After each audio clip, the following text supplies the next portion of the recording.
ಅರೆ ಕಡಿಮೆ ಹಾಕು ಆದ್ರೆ ಅಸಲಿ ಹಾಕು. MDH ಕಾಶ್ಮೀರಿ ಕೆಂಪು ಮೆಣಸಿನ ಪೌಡರ್. MDH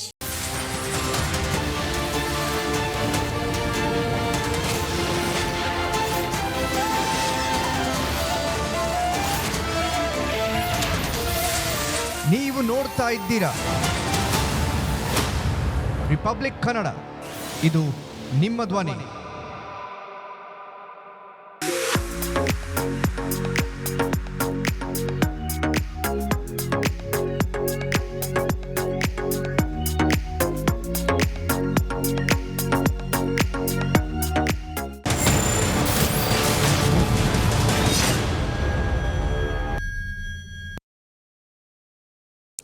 ನಮಸ್ಕಾರ, ಇದು ರಿಪಬ್ಲಿಕ್ ಕನ್ನಡ. ನಾನು ಶ್ರೀಲಕ್ಷ್ಮಿ ಅಭಿಜಿತ್. ಯಾವುದೇ ಕಾಂಪ್ರಮೈಸ್ ಇಲ್ಲದೆ ರಿಪಬ್ಲಿಕ್ ಕನ್ನಡ 100% ನ್ಯೂಸ್ ಕೊಡುತ್ತೆ. ಅದೇ ರೀತಿ ಓರಿಯೆಂಟ್ ಬೆಲ್ ಟೈಲ್ಸ್ ಕೂಡ 100ಕ್ಕೆ 100ರಷ್ಟು ಬಲಿಷ್ಠವಾಗಿದೆ. ನಾವು ಭಾರತಕ್ಕಾಗಿ ಹೊಸ ಆಯ್ಕೆ ಮುಖ್ಯ.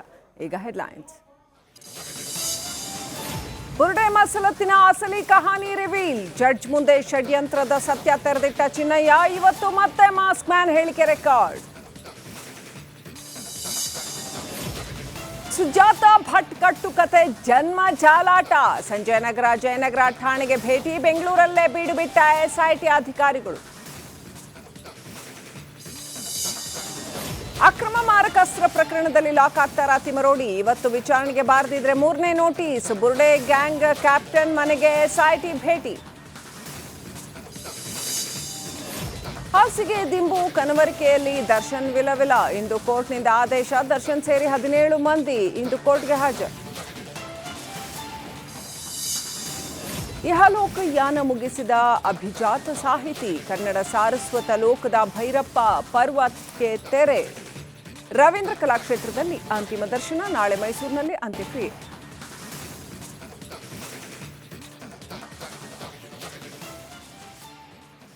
ಕನ್ನಡದ ಹಿರಿಯ ಸಾಹಿತಿ, ಸಾರಸ್ವತ ಲೋಕದ ಮೇರು ಪರ್ವ ಡಾಕ್ಟರ್ SL ಭೈರಪ್ಪ ವಿಧಿವಶರಾಗಿದ್ದಾರೆ. ಬೆಂಗಳೂರಿನ ಖಾಸಗಿ ಆಸ್ಪತ್ರೆಯಲ್ಲಿ ಕೊನೆಯುಸಿರೆಳೆದಿದ್ದಾರೆ. ಆಸ್ಪತ್ರೆಯಲ್ಲೇ ಅನೇಕ ಗಣ್ಯರು ಬಂದು ಭೈರಪ್ಪ ಅವರ ಅಂತಿಮ ದರ್ಶನವನ್ನು ಪಡೆದರು. ರಾಜಕಾರಣಿಗಳು, ಚಲನಚಿತ್ರ ನಟರು, ಗಣ್ಯರು ಅಲ್ಲೇ ಬಂದು ನಮಿಸಿದರು. ಕೆಲ ಹೊತ್ತಲ್ಲೇ ಇನ್ನೇನು ರವೀಂದ್ರ ಕಲಾಕ್ಷೇತ್ರಕ್ಕೆ ಪಾರ್ಥಿವ ಶರೀರವನ್ನು ರವಾನೆ ಮಾಡಲಾಗುತ್ತೆ. ಇಂದು ಮಧ್ಯಾಹ್ನ 2 ಗಂಟೆವರೆಗೂ ಕೂಡ ಅಲ್ಲಿ ಅಂತಿಮ ದರ್ಶನಕ್ಕೆ ವ್ಯವಸ್ಥೆ ಮಾಡಲಾಗಿದೆ. ಮಧ್ಯಾಹ್ನ 3 ಗಂಟೆಗೆ ಮೈಸೂರಿಗೆ ಪಾರ್ಥಿವ ಶರೀರವನ್ನು ರವಾನೆ ಮಾಡಲಾಗುತ್ತೆ. ಸಂಜೆ 5ಕ್ಕೆ ಮೈಸೂರಿನ ಕಲಾಮಂದಿರದಲ್ಲಿ ಅಂತಿಮ ದರ್ಶನಕ್ಕೆ ವ್ಯವಸ್ಥೆ. ನಾಳೆ ಬೆಳಗ್ಗೆ 10:30ಕ್ಕೆ ಮೈಸೂರಿನಲ್ಲೇ ಭೈರಪ್ಪ ಅವರ ಅಂತ್ಯಕ್ರಿಯೆ ನೆರವೇರುತ್ತೆ. ಚಾಮುಂಡಿ ಬೆಟ್ಟದ ತಪ್ಪಲಿನಲ್ಲಿ ಅಂತ್ಯಕ್ರಿಯೆ ನಡೆಯಲಿದೆ.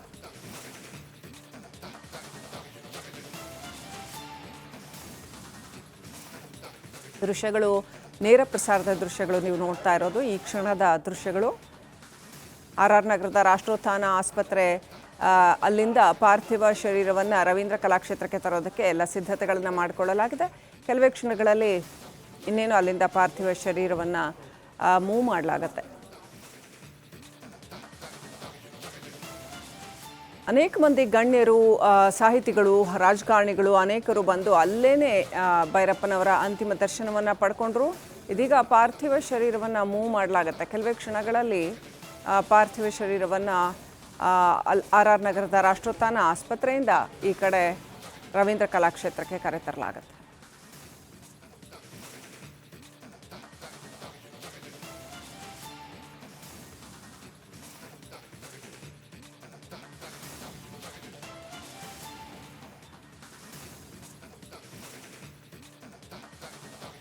ಕರ್ನಾಟಕ ಕಂಡ ಮೇರು ಸಾಹಿತಿ, ಇನ್ನೊಬ್ಬರು ಸರಿಸಾಟಿಯೇ ಇಲ್ಲ ಅಂತ ಹೇಳುವಷ್ಟರ ಮಟ್ಟಿಗೆ ಜನಪ್ರೀತಿಯನ್ನು ಗಳಿಸಿಕೊಂಡಂಥವರು SL ಭೈರಪ್ಪನವರು. ಅವರ ಎಲ್ಲ ಕಾದಂಬರಿಗಳ ಮುಖಾಂತರ, ಅದು ನಾಯಿ ನೆರಳು ಇರಬಹುದು, ಗರ್ವ ಇರಬಹುದು, ಪರ್ವ ಇರಬಹುದು, ಹಾಗೆಯೇ ವಂಶವೃಕ್ಷ ಇರಬಹುದು, ಧರ್ಮಶ್ರೀ ಇರಬಹುದು, ದಾಟು, ಹಾಗೆಯೇ ಇನ್ನೂ ಅನೇಕ ಕಾದಂಬರಿಗಳ ಮುಖಾಂತರ ಇವತ್ತು ಇಡೀ ನಾಡಿನ ಸಾರಸ್ವತ ಲೋಕಕ್ಕೆ ಆದಂತಹ ಬಹುದೊಡ್ಡ ನಷ್ಟ. ಇನ್ನಷ್ಟು ಅಪ್ಡೇಟ್ ಪಡ್ಕೊಳ್ಳೋಣ. ನಮ್ಮ ಪ್ರತಿನಿಧಿ ಧ್ರುವ ಲೈವ್ ಕನೆಕ್ಟ್ ಆಗಿದ್ದಾರೆ. ಧ್ರುವ, ಈಗ ಅಲ್ಲಿ ಪರಿಸ್ಥಿತಿ ಏನಿದೆ? ಎಷ್ಟೊತ್ತಿಗೆ ಪಾರ್ಥಿವ ಶರೀರವನ್ನು ರವೀಂದ್ರ ಕಲಾಕ್ಷೇತ್ರಕ್ಕೆ ತರಲಾಗುತ್ತೆ? ಯಾರೆಲ್ಲ ಗಣ್ಯರು ಆಗಮಿಸ್ತಾ ಇದ್ದಾರೆ? ಏನೆಲ್ಲ ಅಪ್ಡೇಟ್ ಇದೆ ಧ್ರುವ?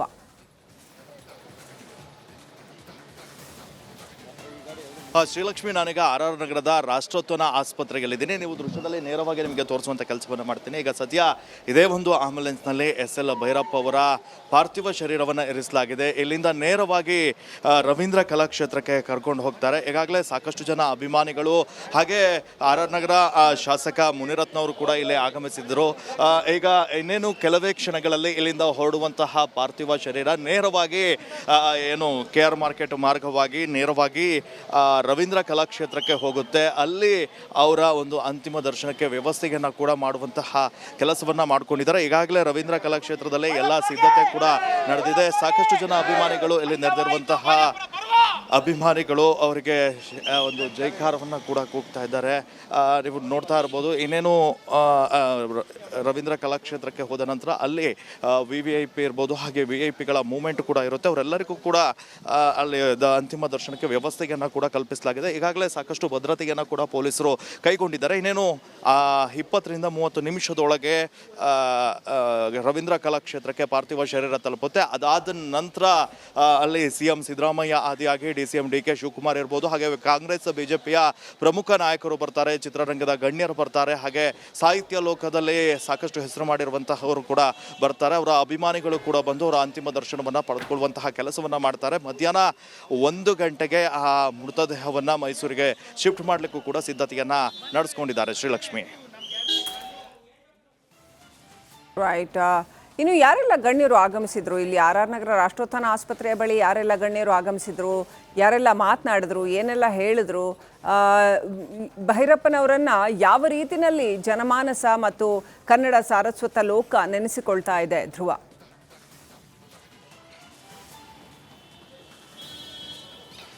ಶ್ರೀಲಕ್ಷ್ಮಿ, ಮುಖ್ಯವಾಗಿ ನಿನ್ನೆಯಿಂದ ಕೂಡ RR ನಗರದ ರಾಷ್ಟ್ರೋತ್ಥಾನ ಆಸ್ಪತ್ರೆಯಲ್ಲಿ ಅವರು ಅಡ್ಮಿಟ್ ಆದರು. ಇದೇ ಒಂದು ಆಸ್ಪತ್ರೆಯಲ್ಲಿ ಕೊನೆ ಉಸಿರನ್ನು ಎಳೆದ್ರು. ಅವಾಗಿನಿಂದ ಸಾಕಷ್ಟು ಜನ ಬಂದಿದ್ದರು. ಮುಖ್ಯವಾಗಿ ಏನು BJPಯ ನಾಯಕರಿರ್ಬೋದು, ಕಾಂಗ್ರೆಸ್ನ ನಾಯಕರಿರ್ಬೋದು, ಅನಂತರ ಅವರ ಅತ್ಯಾಪ್ತರು ಕೂಡ ಬಂದಿದ್ದರು. ಇವತ್ತು ಬೆಳಗ್ಗೆಯಿಂದ ಕೂಡ RR ನಗರದ ಶಾಸಕ ಮುನಿರತ್ನ ಅವರ ಜೊತೆನೇ ಇದ್ದರು. ಅದಾದ ನಂತರ ರವಿ ಸುಬ್ರಹ್ಮಣ್ಯ ಅವರು ಬಂದಿದ್ದರು. ಎಲ್ಲರೂ ಕೂಡ ಈ ಭೈರಪ್ಪ ಅವರ ಒಂದು ಅಗಲಿಕೆ ಏನಿದೆ, ಕನ್ನಡ ಸಾಹಿತ್ಯ ಲೋಕಕ್ಕೆ ಒಂದು ದೊಡ್ಡ ತುಂಬಲಾರದ ನಷ್ಟ ಆಗುತ್ತೆ. ಸಾಕಷ್ಟು ನೇರ ಹಾಗೆ ನಿಷ್ಠೂರದ ವ್ಯಕ್ತಿ. ನಿಷ್ಠೂರ ಅಂದರೆ ಎಲ್ಲ ವಿಚಾರವನ್ನು ಕೂಡ ನೇರವಾಗಿ ಹೇಳುವಂಥವರಾಗಿದ್ದರು. ಹಾಗೆ ಅವರ ಯೋಚನೆ, ಅವರ ಆಲೋಚನೆಗಳು ಸಾಕಷ್ಟು ಯುವ ಜನತೆಗೆ, ಸಾಕಷ್ಟು ಓದುಗರಿಗೆ ಸ್ಫೂರ್ತಿಯನ್ನು ಕೂಡ ನೀಡಿತ್ತು. ಇಂತಹ ಒಂದು ಮೇರು ವ್ಯಕ್ತಿತ್ವವನ್ನು ಕಳೆದುಕೊಂಡಂತಹ ಇಡೀ ಕರುನಾಡು ಈಗ ಸದ್ಯ ಶೋಕ ಸಾಗರದಲ್ಲಿ ಮುಳುಗಿದೆ. ಹೀಗಾಗಿ ಸರ್ಕಾರ ಕೂಡ ಅವರಿಗೆ ಸಕಲ ಸರ್ಕಾರಿ ಗೌರವದೊಂದಿಗೆ ಅಂತಿಮ ವಿಧಿವಿಧಾನವನ್ನು ಕೂಡ ನೆರವೇರಿಸುತ್ತೆ. ಅಲ್ಲದೆ ಅವರಿಗೆ ಸಾಕಷ್ಟು ಓದುಗ ಬಳಗವನ್ನು ಹೊಂದಿದ್ರು. ಅವರ ಓದುಗ ಅಭಿಮಾನಿಗಳು ಕೂಡ ಈಗಾಗಲೇ ಏನು ಕಲಾಕ್ಷೇತ್ರಕ್ಕೆ ಆಗಮಿಸ್ತಾ ಇದ್ದಾರೆ. ಅವರು ಕೂಡ ಅವರ ಅಂತಿಮ ಪಾರ್ಥಿವ ಶರೀರದ ಅಂತಿಮ ದರ್ಶನವನ್ನು ಪಡೆದು ಅವರಿಗೆ ನಮಿಸುವಂಥ ಕೆಲಸವನ್ನು ಕೂಡ ಮಾಡ್ತಾ ಇದ್ದಾರೆ. ಇನ್ನು ಕೆಲವೊಂದಿಷ್ಟು ಜನ ಮಾತನಾಡುವಂಥ ಸಂದರ್ಭದಲ್ಲೇ ಇವರ ಆತ್ಮಕ್ಕೆ ಏನು ಶಾಂತಿಯನ್ನು ನಾವು ಕೋರ್ತೀವಿ ಅಂತ ಹೇಳಿದರು. ಅಲ್ಲದೆ ಇವರು ಶಾಂತಿಯನ್ನು ಕೋರುವ ಬದಲು ಮುಕ್ತಿ ಅವರಿಗೆ ಸಿಕ್ಕಿದೆ ಅನ್ನುವಂತಹ ಮಾತುಗಳನ್ನು ಆಡಿದರು. ಅಂದರೆ ಅವರ ಜೀವನದ ಸಾಧನೆಗಳು, ಅವರು ಬೆಳೆದು ಬಂದಂಥ ಹಾದಿಗಳು ಸಾಕಷ್ಟು ಲಕ್ಷಾಂತರ ಓದುಗರ ಬದುಕನ್ನು ಬದಲಾಯಿಸಿದ್ದಾರೆ. ಇಂತಹ ಒಂದು ಮೇರು ವ್ಯಕ್ತಿತ್ವವನ್ನು ಕಳೆದುಕೊಂಡ ಕರುನಾಡು ಈಗ ಸದ್ಯ ಶೋಕ ಸಾಗರದಲ್ಲಿ ಮುಳುಗಿದೆ. ಇವತ್ತು ಅವರ ಅಂತಿಮ ದರ್ಶನವನ್ನು ಕೂಡ ಎಲ್ಲರೂ ಪಡೆದುಕೊಳ್ತಾರೆ. ಆನಂತರ ಮೈಸೂರಿಗೆ ಶಿಫ್ಟ್ ಆಗುತ್ತೆ. ನಾಳೆ ಅವರ ಪುತ್ರ ಪುತ್ರ ವಾಪಸ್ ಬಂದ ನಂತರ ಏನು ಬ್ರಾಹ್ಮಣ ಸಂಪ್ರದಾಯದಂತೆ ಅವರ ಅಂತಿಮ ವಿಧಿವಿಧಾನಗಳನ್ನು ಕೂಡ ನಡೆಸಲಿಕ್ಕೆ ವ್ಯವಸ್ಥೆಯನ್ನು ಮಾಡಿಕೊಳ್ಳಲಾಗಿದೆ. ಶ್ರೀಲಕ್ಷ್ಮಿ, ರೈಟ್. ಥ್ಯಾಂಕ್ ಯು ಧ್ರುವ ಡೀಟೇಲ್ಸ್ಗಾಗಿ. ನೋಡ್ತಾ ಇದ್ದೀವಿ ಅಲ್ಲಿ ಪತ್ರಕರ್ತ ವಿಶ್ವೇಶ್ವರ ಭಟ್ ಸೇರಿದಂತೆ ಅನೇಕ ಗಣ್ಯರು ಭೈರಪ್ಪನವರನ್ನು ಆರಾಧಿಸುವ ಬಹುದೊಡ್ಡ ಒಂದು ಬಳಗವೇ ಕನ್ನಡದಲ್ಲಿ ಇರೋದು ಒಂದು ರೀತಿಯಲ್ಲಿ ಅದು ಕೂಡ ಬಹಳ ಒಳ್ಳೆಯದು ಅಂತ ಅನಿಸುತ್ತೆ. ಅನೇಕ ಗಣ್ಯರು, ಪತ್ರಕರ್ತರು, ಓದುಗರು, ರಾಜಕಾರಣಿಗಳು ಅಲ್ಲಿ ನೆರೆದಿದ್ದಾರೆ RR ನಗರ ಆಸ್ಪತ್ರೆಯ ಬಳಿ. ಈಗ ಅವರ ಪಾರ್ಥಿವ ಶರೀರವನ್ನು ಇಲ್ಲಿ ರವೀಂದ್ರ ಕಲಾಕ್ಷೇತ್ರಕ್ಕೆ ತೆಗೆದುಕೊಂಡು ಬರಲಾಗ್ತಾ ಇದೆ. ರಾಷ್ಟ್ರೋತ್ಥಾನ ಆಸ್ಪತ್ರೆಯಲ್ಲಿ ನಿನ್ನೆ ಅವರು ಕೊನೆಯುಸಿರೆಳೆದಿರತಕ್ಕಂಥದ್ದು. ಈಗ ಅಲ್ಲಿಂದ ರವೀಂದ್ರ ಕಲಾಕ್ಷೇತ್ರಕ್ಕೆ ಎಸ್.ಎಲ್. ಭೈರಪ್ಪನವರ ಪಾರ್ಥಿವ ಶರೀರವನ್ನು ತರಲಾಗುತ್ತೆ. ಮಧ್ಯಾಹ್ನ 2 ಗಂಟೆವರೆಗೂ ಕೂಡ ರವೀಂದ್ರ ಕಲಾಕ್ಷೇತ್ರದಲ್ಲಿ ಅವರ ಪಾರ್ಥಿವ ಶರೀರವನ್ನು ಇಡಲಾಗುತ್ತೆ. ಆನಂತರ ಪಾರ್ಥಿವವನ್ನು 3 ಗಂಟೆಗೆ ಮೈಸೂರಿಗೆ ಕಳುಹಿಸಲಾಗುತ್ತೆ. ಮೈಸೂರಿನಲ್ಲಿ ಸಂಜೆ 5:15ವರೆಗೂ ಕೂಡ ಸಾರ್ವಜನಿಕ ದರ್ಶನಕ್ಕೆ ಇಡಲಾಗುತ್ತೆ. ನಾಳೆ ಬೆಳಗ್ಗೆ 10:00ವರೆಗೆ ಮೈಸೂರಿನಲ್ಲಿ ಅವರ ಅಂತ್ಯಕ್ರಿಯೆ ನೆರವೇರಲಿದೆ. ಭೈರಪ್ಪನವರು ಕಡೆಗಾಲದಲ್ಲಿ ಇದ್ದದ್ದು ಅವರ ಜೀವನದ ಬಹುಭಾಗ ವಾಸ ಮಾಡಿದ್ದು ಅವರು ಮೈಸೂರಿನಲ್ಲಿ. ಹಾಗಾಗಿ ಊರು ಸಂತೇಶಿವರ ಆದರೂ ಕೂಡ ಬಹುಭಾಗ ಅವರು ವಾಸ ಮಾಡಿದ್ದು ಮೈಸೂರಿನಲ್ಲಿ. ಹಾಗಾಗಿ ಮೈಸೂರಿನಲ್ಲಿ ಅಂತ್ಯಕ್ರಿಯೆ ನೆರವೇರಿಸಲಾಗುತ್ತೆ ಅಂತ ಹೇಳಲಾಗ್ತಾ ಇದೆ.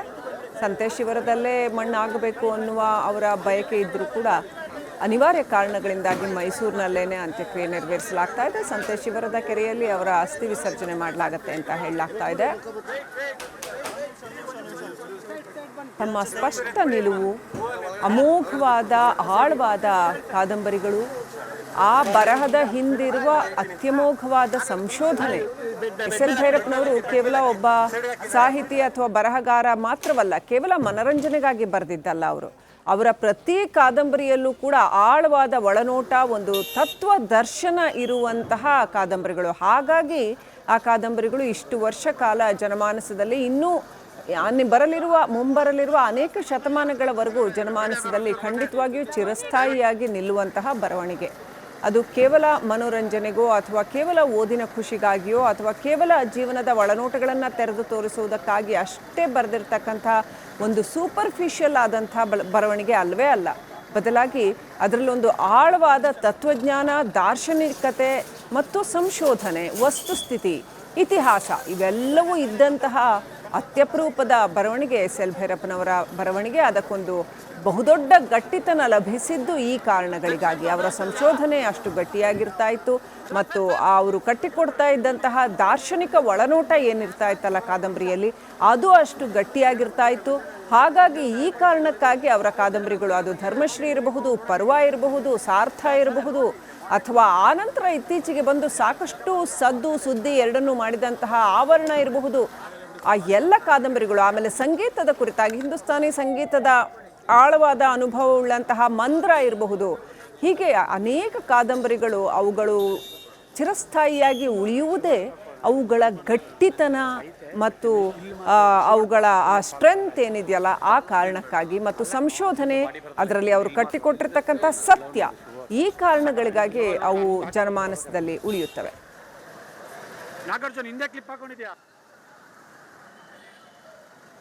ಇನ್ನೇನು ಕೆಲವೇ ಹೊತ್ತಿನಲ್ಲಿ ರವೀಂದ್ರ ಕಲಾಕ್ಷೇತ್ರಕ್ಕೆ ತಲುಪಲಿದೆ ಅವರ ಪಾರ್ಥಿವ ಶರೀರ. ನಾಡಿನಾದ್ಯಂತ ಸಹಸ್ರಾರು ಸಂಖ್ಯೆಯಲ್ಲಿ, ಲಕ್ಷಾಂತರ ಸಂಖ್ಯೆಯಲ್ಲಿ ಇರ್ತಕ್ಕಂಥ ಅವರ ಅಭಿಮಾನಿಗಳು ಬಂದು ಖಂಡಿತವಾಗ್ಲೂ ಅವರ ಪಾರ್ಥಿವ ಶರೀರದ ದರ್ಶನವನ್ನು ಬೆಂಗಳೂರಿನ ರವೀಂದ್ರ ಕಲಾಕ್ಷೇತ್ರದಲ್ಲಿ ಪಡ್ಕೊಳ್ಬಹುದು. ವೀಕ್ಷಕರೇ, ಈಗಾಗಲೇ ಅನೇಕ ಮಹನೀಯರುಗಳು ಹೇಳಿದ ಹಾಗೆ ಡಾಕ್ಟರ್ ಎಸ್.ಎಲ್.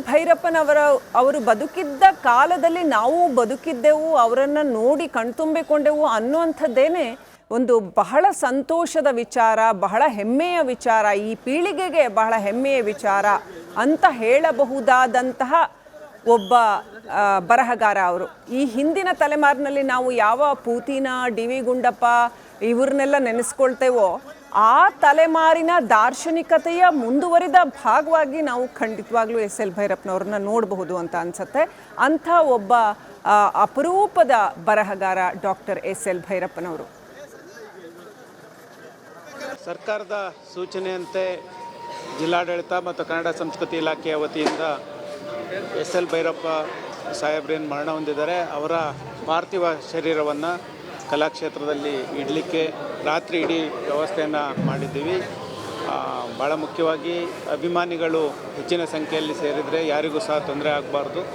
ಆ ನಿಟ್ಟಿನಲ್ಲಿ ಪೊಲೀಸ್ ಇಲಾಖೆಯಿಂದ ಸಕಲ ಭದ್ರತಾ ವ್ಯವಸ್ಥೆಯನ್ನು ಮಾಡಲಾಗಿದೆ. ಅದೇ ರೀತಿ ಆಡಳಿತ ವತಿಯಿಂದ ಏನೆಲ್ಲ ವ್ಯವಸ್ಥೆಗಳನ್ನು ಮಾಡಬೇಕು ಅದನ್ನು ಮಾಡಿದ್ದೀವಿ.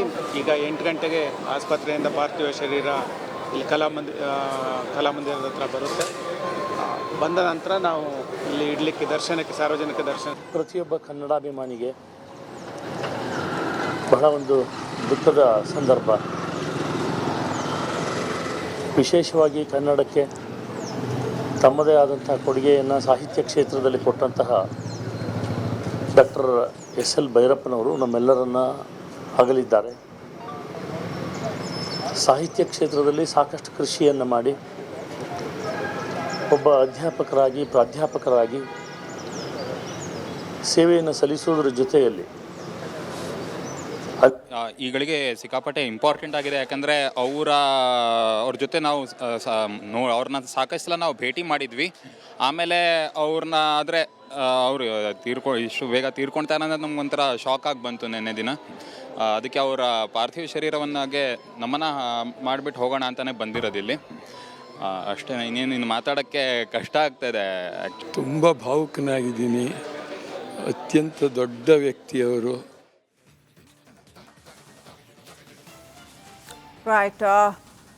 ಬುರ್ಡೆ ಗ್ಯಾಂಗ್ ಕ್ಯಾಪ್ಟನ್ ಗಡೀಪಾರು ಆಗಿರ್ತಕ್ಕಂಥದ್ದು ಕೇಸ್ಗೆ ಟ್ವಿಸ್ಟನ್ನು ಕೊಟ್ಟಿದೆ. ತಿಮರೋಡಿಯನ್ನು ಗಡೀಪಾರು ಮಾಡಿದ್ದು ಯಾವಾಗ ಗೊತ್ತಾ? ಪುತ್ತೂರು ಉಪವಿಭಾಗಾಧಿಕಾರಿ ಆದೇಶದ ಎಕ್ಸ್ಕ್ಲೂಸಿವ್.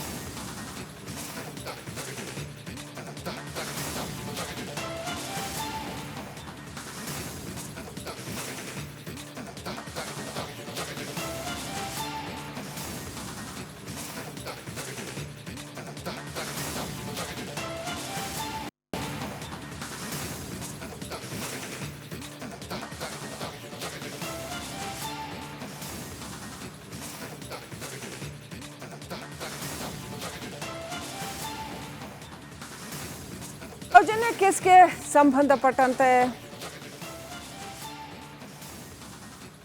ಬುರ್ಡೆ ಗ್ಯಾಂಗ್ ಕ್ಯಾಪ್ಟನ್ ಗಡೀಪಾರು ಕೇಸ್ ಏನಿತ್ತು, ಮಹೇಶ್ ತಿಮರೋಡಿ ಅವರನ್ನ ದಕ್ಷಿಣ ಕನ್ನಡದಿಂದ ಗಡೀಪಾರು ಮಾಡಿರ್ತಕ್ಕಂಥದ್ದು, ಆ ಕುರಿತಾಗಿ ಬ್ರೇಕಿಂಗ್ ಅಪ್ಡೇಟ್ ಬರ್ತಾ ಇದೆ. ಪುತ್ತೂರು ಉಪವಿಭಾಗಾಧಿಕಾರಿ ಏನು ಆದೇಶ ಮಾಡಿದ್ರು ಅನ್ನೋದರ ಎಕ್ಸ್ಕ್ಲೂಸಿವ್, ಏನು ಕಾರಣ ಗಡೀಪಾರಿಗೆ ಅನ್ನೋದರ ಎಕ್ಸ್ಕ್ಲೂಸಿವ್ ಡೀಟೇಲ್ಸ್ನ ರಿಪಬ್ಲಿಕ್ ಕನ್ನಡ ಕೊಡ್ತಾ ಇದೆ. 26 ಕಾರಣ, ಒಂದೆರಡಲ್ಲ. ಮಹೇಶ್ ತಿಮರೋಡಿ ವಿರುದ್ಧ 32 ಕೇಸುಗಳಿದ್ದಾವೆ. ಈತ ಓರ್ವ ರೌಡಿ ಶೀಟರ್ ಅಂತ ಹೇಳಲಾಗ್ತಾ ಇದೆ. ಸೌಜನ್ಯ ಕೇಸ್ಗೆ ಸಂಬಂಧಿಸಿದಂತೆ ಸಿಬಿಐ ನ್ಯಾಯಾಲಯದ ಆದೇಶ ಇದೆ. ಸೊ ಹಾಗಾಗಿ ಅನೇಕ ಕಾರಣಗಳಿದ್ದಾವೆ. ಮಹೇಶ್ ತಿಮರೋಡಿ ಅವರ ಗಡೀಪಾರಿಗೆ ಅನೇಕ ಕಾರಣಗಳಿದ್ದಾವೆ.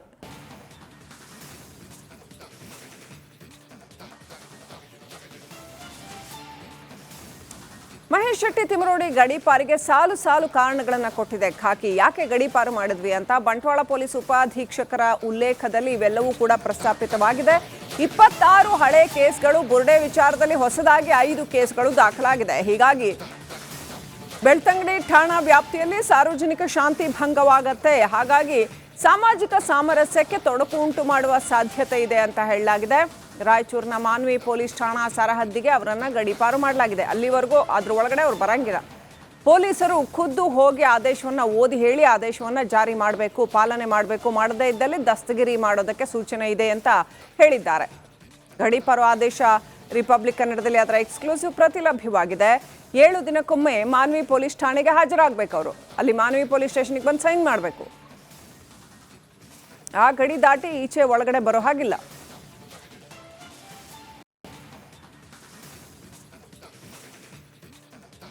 ಇನ್ನಷ್ಟು ಅಪ್ಡೇಟ್ ಪಡ್ಕೊಳ್ಳೋಣ. ನಮ್ಮ ಪ್ರತಿನಿಧಿ ಮುತ್ತಪ್ಪ ಲಮಾಣಿ ಲೈವ್ ಕನೆಕ್ಟ್ ಆಗಿದ್ದಾರೆ. ಮುತ್ತಪ್ಪ, ಇದೀಗ ಮಹೇಶ್ ತಿಮರೋಡಿ ಅವರನ್ನು ಗಡೀಪಾರು ಮಾಡಿದೆ ಅಂತ 7 ದಿನಕ್ಕೊಂದ್ಸರಿ ಮಾನ್ವಿ ಸ್ಟೇಷನ್ಗೆ ಬಂದು ಅವರು ಸೈನ್ ಮಾಡಬೇಕು ಅಂತ, ಇದು ದಕ್ಷಿಣ ಕನ್ನಡ ಜಿಲ್ಲಾಡಳಿತ ಕೊಟ್ಟಿರ್ತಕ್ಕಂಥ ಅಥವಾ ಬೆಳ್ತಂಗಡಿ ಪೊಲೀಸ್ ಸ್ಟೇಷನ್ ಇಶ್ಯೂ ಮಾಡಿರ್ತಕ್ಕಂಥ ನೋಟಿಸ ಇದು.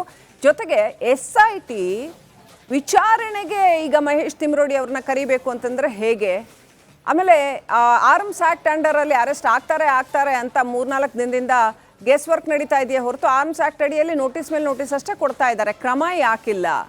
ಆಮೇಲೆ ಈ ಬುರ್ಡೆ ಕೇಸಲ್ಲಿ ತಿಮರೋಡಿ ಇಷ್ಟು ವಿಡಿಯೋಗಳನ್ನು ಬಿಡ್ತಾ ಇದ್ರು ಕೂಡ ಮಹೇಶ್ ಶೆಟ್ಟಿ ತಿಮರೋಡಿದು ಏನು ಕಥೆ? SIT ಅವ್ರನ್ನ ವಿಚಾರಣೆನೇ ಮಾಡೋದಿಲ್ವಾ? ಅಥವಾ ಕರ್ಕೊಂಡು ಬಂದು ಬಂಧಿಸೋದು ಅಥವಾ ವಶಕ್ಕೆ ಪಡೆಯೋದು, ಈ ಥರದ್ದು ಯಾವ ಕ್ರಮಗಳು ಕಾಣ್ತಾ ಇಲ್ವಲ್ಲ? ಏನು ಸ್ಪೆಷಲ್ ಪ್ರೊಟೆಕ್ಷನ್ ಕೊಡ್ತಾ ಇದೆಯಾ ಅವರಿಗೆ? ಆ್ಯಕ್ಚುಲಿ ಏನು ನಡೀತಾ ಇದೆ ಮುತ್ತಪ್ಪ ಲಮಾಣಿ?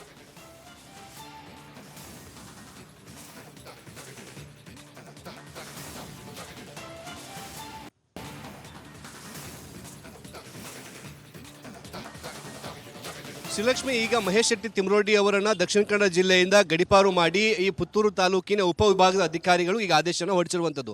ಇದೇ ತಿಂಗಳ 18ನೇ ತಾರೀಕಿನಂದು ಸ್ವತಃ ಏನು AC ಅವರು ಈ ಒಂದು ಆದೇಶವನ್ನು ಹೊರಡಿಸಿದ್ದು 18ನೇ ತಾರೀಕಿನಿಂದ ಅಂದರೆ ತಕ್ಷಣದಿಂದ ಬರುವಂತೆ ಈ ಒಂದು ಆದೇಶ ಪ್ರತಿಯನ್ನು ಮಹೇಶ್ ಶೆಟ್ಟಿ ತಿಮ್ರೋಡಿ ಅವರಿಗೆ ಖುದ್ದು ಹೋಗಿ ಅಧಿಕಾರಿಗಳು ಓದಿ ಈ ಪ್ರತಿಯಲ್ಲಿ ಏನಿದೆ ಅಂತ ಅವ್ರಿಗೆ ಓದಿ ಹೇಳಬೇಕು. ತಕ್ಷಣದಿಂದ ಅವರನ್ನ ದಕ್ಷಿಣ ಕನ್ನಡ ಜಿಲ್ಲೆಯಿಂದ ಅವರನ್ನ ಗಡಿಪಾರು ಮಾಡಬೇಕು, ರಾಯಚೂರಿನ ಮಾನ್ವಿ ಪೊಲೀಸ್ ಠಾಣಾ ವ್ಯಾಪ್ತಿಯಲ್ಲಿ ಅವರು ವಾಸ ಮಾಡಬೇಕು ಅನ್ನೋದು ಕೂಡ ಈಗ ಒಂದು ಆದೇಶದಲ್ಲಿ ಇರುವಂಥದ್ದು. ಪ್ರತಿ 7 ದಿನಕ್ಕೊಮ್ಮೆ ಈ ಮಹೇಶ್ ಶೆಟ್ಟಿ ತಿಮ್ರೋಡಿ ಅವರು ಮಾನ್ವಿ ಪೊಲೀಸ್ ಠಾಣೆಗೆ ಹೋಗ್ಬಿಟ್ಟು ಖುದ್ದು ಹಾಜರಾಗಿ ಸೈನ್ ಹಾಕಿ ಬರಬೇಕು ಅಂತೇಳಿ ಆ ಆದೇಶ ಪ್ರತಿಯಲ್ಲಿದೆ. ಆದರೆ ಬೆಳ್ತಂಗಡಿ ಪೊಲೀಸ್ ಠಾಣಾ ವ್ಯಾಪ್ತಿಯಲ್ಲಿರುವಂತಹ ಅಧಿಕಾರಿಗಳು ಈ ಆದೇಶ ಪ್ರತಿಯನ್ನ ಮಹೇಶ್ ಶೆಟ್ಟಿ ತಿಮ್ರೋಡಿಗೆ ತಲುಪಿಸುವಂತಹ ಕೆಲಸವನ್ನು ಮಾಡಿದ್ದಾರಾ ಇಲ್ವಾ ಅನ್ನೋದು ಕೂಡ ಗೊತ್ತಿಲ್ಲ. ಆದರೆ ಈಗ ಬರ್ತಿರುವಂತಹ ಮಾಹಿತಿ ಪ್ರಕಾರ ಮಹೇಶ್ ಶೆಟ್ಟಿ ತಿಮ್ರೋಡಿಯವರು ಈ ಆದೇಶದ ವಿರುದ್ಧ ಈಗ ಕಾನೂನಾತ್ಮಕವಾಗಿ ಹೋರಾಟವನ್ನು ಮಾಡೋದಕ್ಕೆ ಹೈಕೋರ್ಟ್ ಮೆಟ್ಲು ಏರ್ತಿದ್ದಾರೆ ಅನ್ನೋದು ಕೂಡ ಮಾಹಿತಿ ಸಿಗ್ತಾ ಇದೆ. ಮತ್ತೊಂದು ಕಡೆ ಈಗಾಗಲೇ ಆ ಒಂದು ಆದೇಶದಲ್ಲಿ ಸ್ಪಷ್ಟವಾದಂತಹ ಉಲ್ಲಂಘನೆ ಇದೆ. ಈಗಾಗಲೇ ಮಹೇಶ್ ಶೆಟ್ಟಿ ತಿಮ್ರೋಡಿ ಅವರ ವಿರುದ್ಧ 26 ಪ್ರಕರಣಗಳಿದ್ದು ಹೊಸದಾಗಿ 5 ಪ್ರಕರಣಗಳು ಕೂಡ ಸೇರ್ಪಡೆ ಆಗಿದೆ. ಮುಂದಿನ ದಿನಗಳಲ್ಲಿ ಈ ಒಂದು ಬೆಳ್ತಂಗಡಿ ಭಾಗದಲ್ಲಿ, ಧರ್ಮಸ್ಥಳ ಭಾಗದಲ್ಲಿ ಕಾನೂನು ಸುವ್ಯವಸ್ಥೆ ಹದಗೆಡಿಸುವಂತಹ ಕೆಲಸವನ್ನು ಮಾಡ್ತಾರೆ. ಜೊತೆಗೆ ಅಶಾಂತಿ ಮೂಡಿಸುವಂತಹ ಒಂದು ಚಟುವಟಿಕೆಗಳಲ್ಲಿ ಏನು ಮಹೇಶ್ ಶೆಟ್ಟಿ ತಿಮ್ರೋಡಿ ಅವರು ಭಾಗಿಯಾಗ್ತಿರುವುದು ಗೊತ್ತಾಗ್ತಾ ಇದೆ. ಹೀಗಾಗಿ ಅವರನ್ನು ಗಡಿಪಾರು ಮಾಡಬೇಕಂತ ಹೇಳಿ ಸ್ವತಃ ಏನು ಇಲ್ಲಿರುವಂತಹ ಪೊಲೀಸರು ಮನವಿಯನ್ನು ಮಾಡಿಕೊಂಡಿದ್ರು. ಆ ಮನವಿಯ ಆಧಾರದ ಮೇರೆಗೆ ಈಗ ಆದೇಶ ಕೂಡ ಆಗಿದೆ. ಈ ಆದೇಶದಲ್ಲಿ ಕೆಲವೊಂದಿಷ್ಟು ಸಡಲಿಕೆಗಳನ್ನು ಕೂಡ ಕೊಟ್ಟಿರುವಂಥದ್ದು. ಆರ್ಮ್ಸ್ ಆಕ್ಟ್ ಅಲ್ಲಿ ಇವ್ರ ಮೇಲೆ FIR ಆಗಿರುವಂತಹ ಕಾರಣಕ್ಕಾಗಿ ಪೊಲೀಸ್ ತನಿಖೆ ಆಗಿರ್ಬೋದು, ಜೊತೆಗೆ ಬುರುಡಿ ಕೇಸುಗಳಲ್ಲಿ ಇವರು ಕಾನೂನು ತನಿಖೆಗೆ ಹೋಗ್ಬೇಕನ್ನೋ ಸಂದರ್ಭದಲ್ಲಿ ಅವರು ಗಡಿ ದಾಟಿ ಒಳಗಡೆ ಬರ್ಬೋದು ಅನ್ನೋದನ್ನು ಕೂಡ ಈ ಒಂದು ಆದೇಶದಲ್ಲಿ ಉಲ್ಲೇಖನ ಕೂಡ ಮಾಡಿದೆ. ಹೀಗಾಗಿ ಮಹೇಶ್ ಶೆಟ್ಟಿ ತಿಮ್ರೋಡಿ ಅವರಿಗೆ ಈಗಾಗಲೇ ಕಾನೂನಾತ್ಮಕವಾದಂತಹ ಹೋರಾಟ ಮಾಡೋದಕ್ಕೆ ಸಾಕಷ್ಟು ಅವಕಾಶಗಳು ಕೂಡ ಇದಾವೆ. ಸದ್ಯಕ್ಕೆ ಈ AC ಅವರ ಆದೇಶದ ಪ್ರಕಾರ 18ನೇ ತಾರೀಕಿನಿಂದನೇ ಇವರು ದಕ್ಷಿಣ ಕನ್ನಡ ಜಿಲ್ಲೆ ಒಳಗಡೆ ಪ್ರವೇಶ ಮಾಡೋ ಹಾಗಿಲ್ಲ. ಈಗ SIT ಅಧಿಕಾರಿಗಳ ತನಿಖೆ ಬೇರೆ ಹಾದಿಯಲ್ಲಿ ಹೋಗ್ತಿರುವಂತಹ ಕಾರಣಕ್ಕಾಗಿ ಹಾಲಿ ಸದ್ಯಕ್ಕೆ ಈಗ ಅವರು SITಗೆ ಬರುವಂತಹ ಅವಶ್ಯಕತೆ ಇಲ್ಲ. ಆದರೆ ಅಕ್ರಮವಾಗಿ ಶಸ್ತ್ರಾಸ್ತ್ರಗಳನ್ನು ಇಟ್ಟಿರುವಂತಹ ಕಾರಣಕ್ಕಾಗಿ ಬೆಳ್ತಂಗಡಿ ಪೊಲೀಸರು ಈಗಾಗಲೇ FIR ದಾಖಲು ಮಾಡಿಕೊಂಡು 2 ನೋಟಿಸ್ಗಳನ್ನು ಕೂಡ ಅವರಿಗೆ ಜಾರಿ ಮಾಡುವಂತಹ ಕೆಲಸ ಮಾಡಿದ್ದಾರೆ. ಇವತ್ತು 2ನೇ ನೋಟಿಸ್ನ ಅಂತಿಮ ಗಡುವು. ಇವತ್ತು ಕೂಡ ಅವರು ಪೊಲೀಸ್ ಠಾಣೆಗೆ ಬಂದು ಹಾಜರಾಗೋದು ಅನುಮಾನವಾಗಿರುವಂತಹ ಕಾರಣಕ್ಕಾಗಿ ಪೊಲೀಸರು ಮತ್ತೊಂದು ಸುತ್ತಿನ ನೋಟಿಸ್ ಕೊಡುವಂತಹ ಸಾಧ್ಯತೆ ಇದೆ. ಅಂದ್ರೆ ಯಾವುದೇ ರೀತಿಯಾದಂತಹ ಆರ್ಮ್ಸ್ ಆಕ್ಟ್ ಅಲ್ಲಿ ಏಕಾಏಕಿ ಅರೆಸ್ಟ್ ಮಾಡೋಕೆ ಇರೋದಿಲ್ಲ. ಕಾನೂನಾತ್ಮಕವಾಗಿ ಅವರಿಗೆ ನೋಟಿಸ್ ಕೊಡಬೇಕು. ನೋಟಿಸನ್ನು ಉಲ್ಲಂಘನೆ ಮಾಡಿದಾಗ ಅವರನ್ನು ದಸ್ತಗಿರಿ ಮಾಡೋದಕ್ಕೆ ಅವಕಾಶ ಇರುತ್ತೆ. ಹೀಗಾಗಿ ಒಂದು ಕಡೆ ಮಹೇಶ್ ಶೆಟ್ಟಿ ತಿಮ್ರೋಡಿ ಅವರಿಗೆ FIR ಆಗಿರೋದು ಒಂದು ಕಡೆ, ಆದರೆ ಮತ್ತೊಂದು ಕಡೆ ದಕ್ಷಿಣ ಕನ್ನಡ ಜಿಲ್ಲೆಯಿಂದ ಗಡಿಪಾರು ಕೂಡ ಮಾಡಿರುವಂಥದ್ದು. ಈ ಎಲ್ಲ ರೀತಿ ನೋಡ್ತಾ ಹೋದರೆ ಎಲ್ಲೋ ಒಂದು ಕಡೆ ಮಹೇಶ್ ಶೆಟ್ಟಿ ತಿಮ್ರೋಡಿ ಅವರಿಗೆ ಕಾನೂನು ತೊಡಕುಗಳು ಸಾಕಷ್ಟು ಉಂಟಾಗುವಂತಹ ಸಾಧ್ಯತೆ ಇದೆ ಅಂತ ಗೊತ್ತಾಗ್ತದೆ. ಶ್ರೀಲಕ್ಷ್ಮಿ,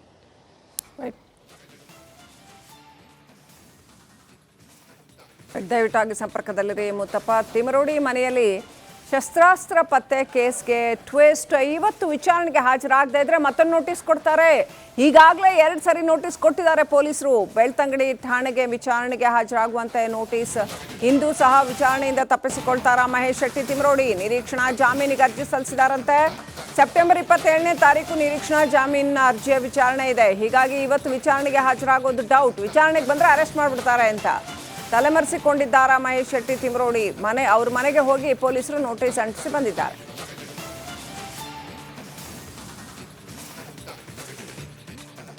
ಇನ್ನಷ್ಟು ಅಪ್ಡೇಟ್ ಪಡ್ಕೊಳ್ಳೋಣ. ನಮ್ಮ ಪ್ರತಿನಿಧಿ ಮುತ್ತಪ್ಪಲಮಾಣಿ ಲೈವ್ ಕನೆಕ್ಟ್ ಇದ್ದಾರೆ. ಮುತ್ತಪ್ಪಲಮಾಣಿ, ಇನ್ನೊಂದು ನೋಟಿಸ್ ಕೊಡೋ ಸಾಧ್ಯತೆಗಳಿದೆ ಅಂತ ಏನೇನು ಆಗಬಹುದು ಹಾಗಾದ್ರೆ?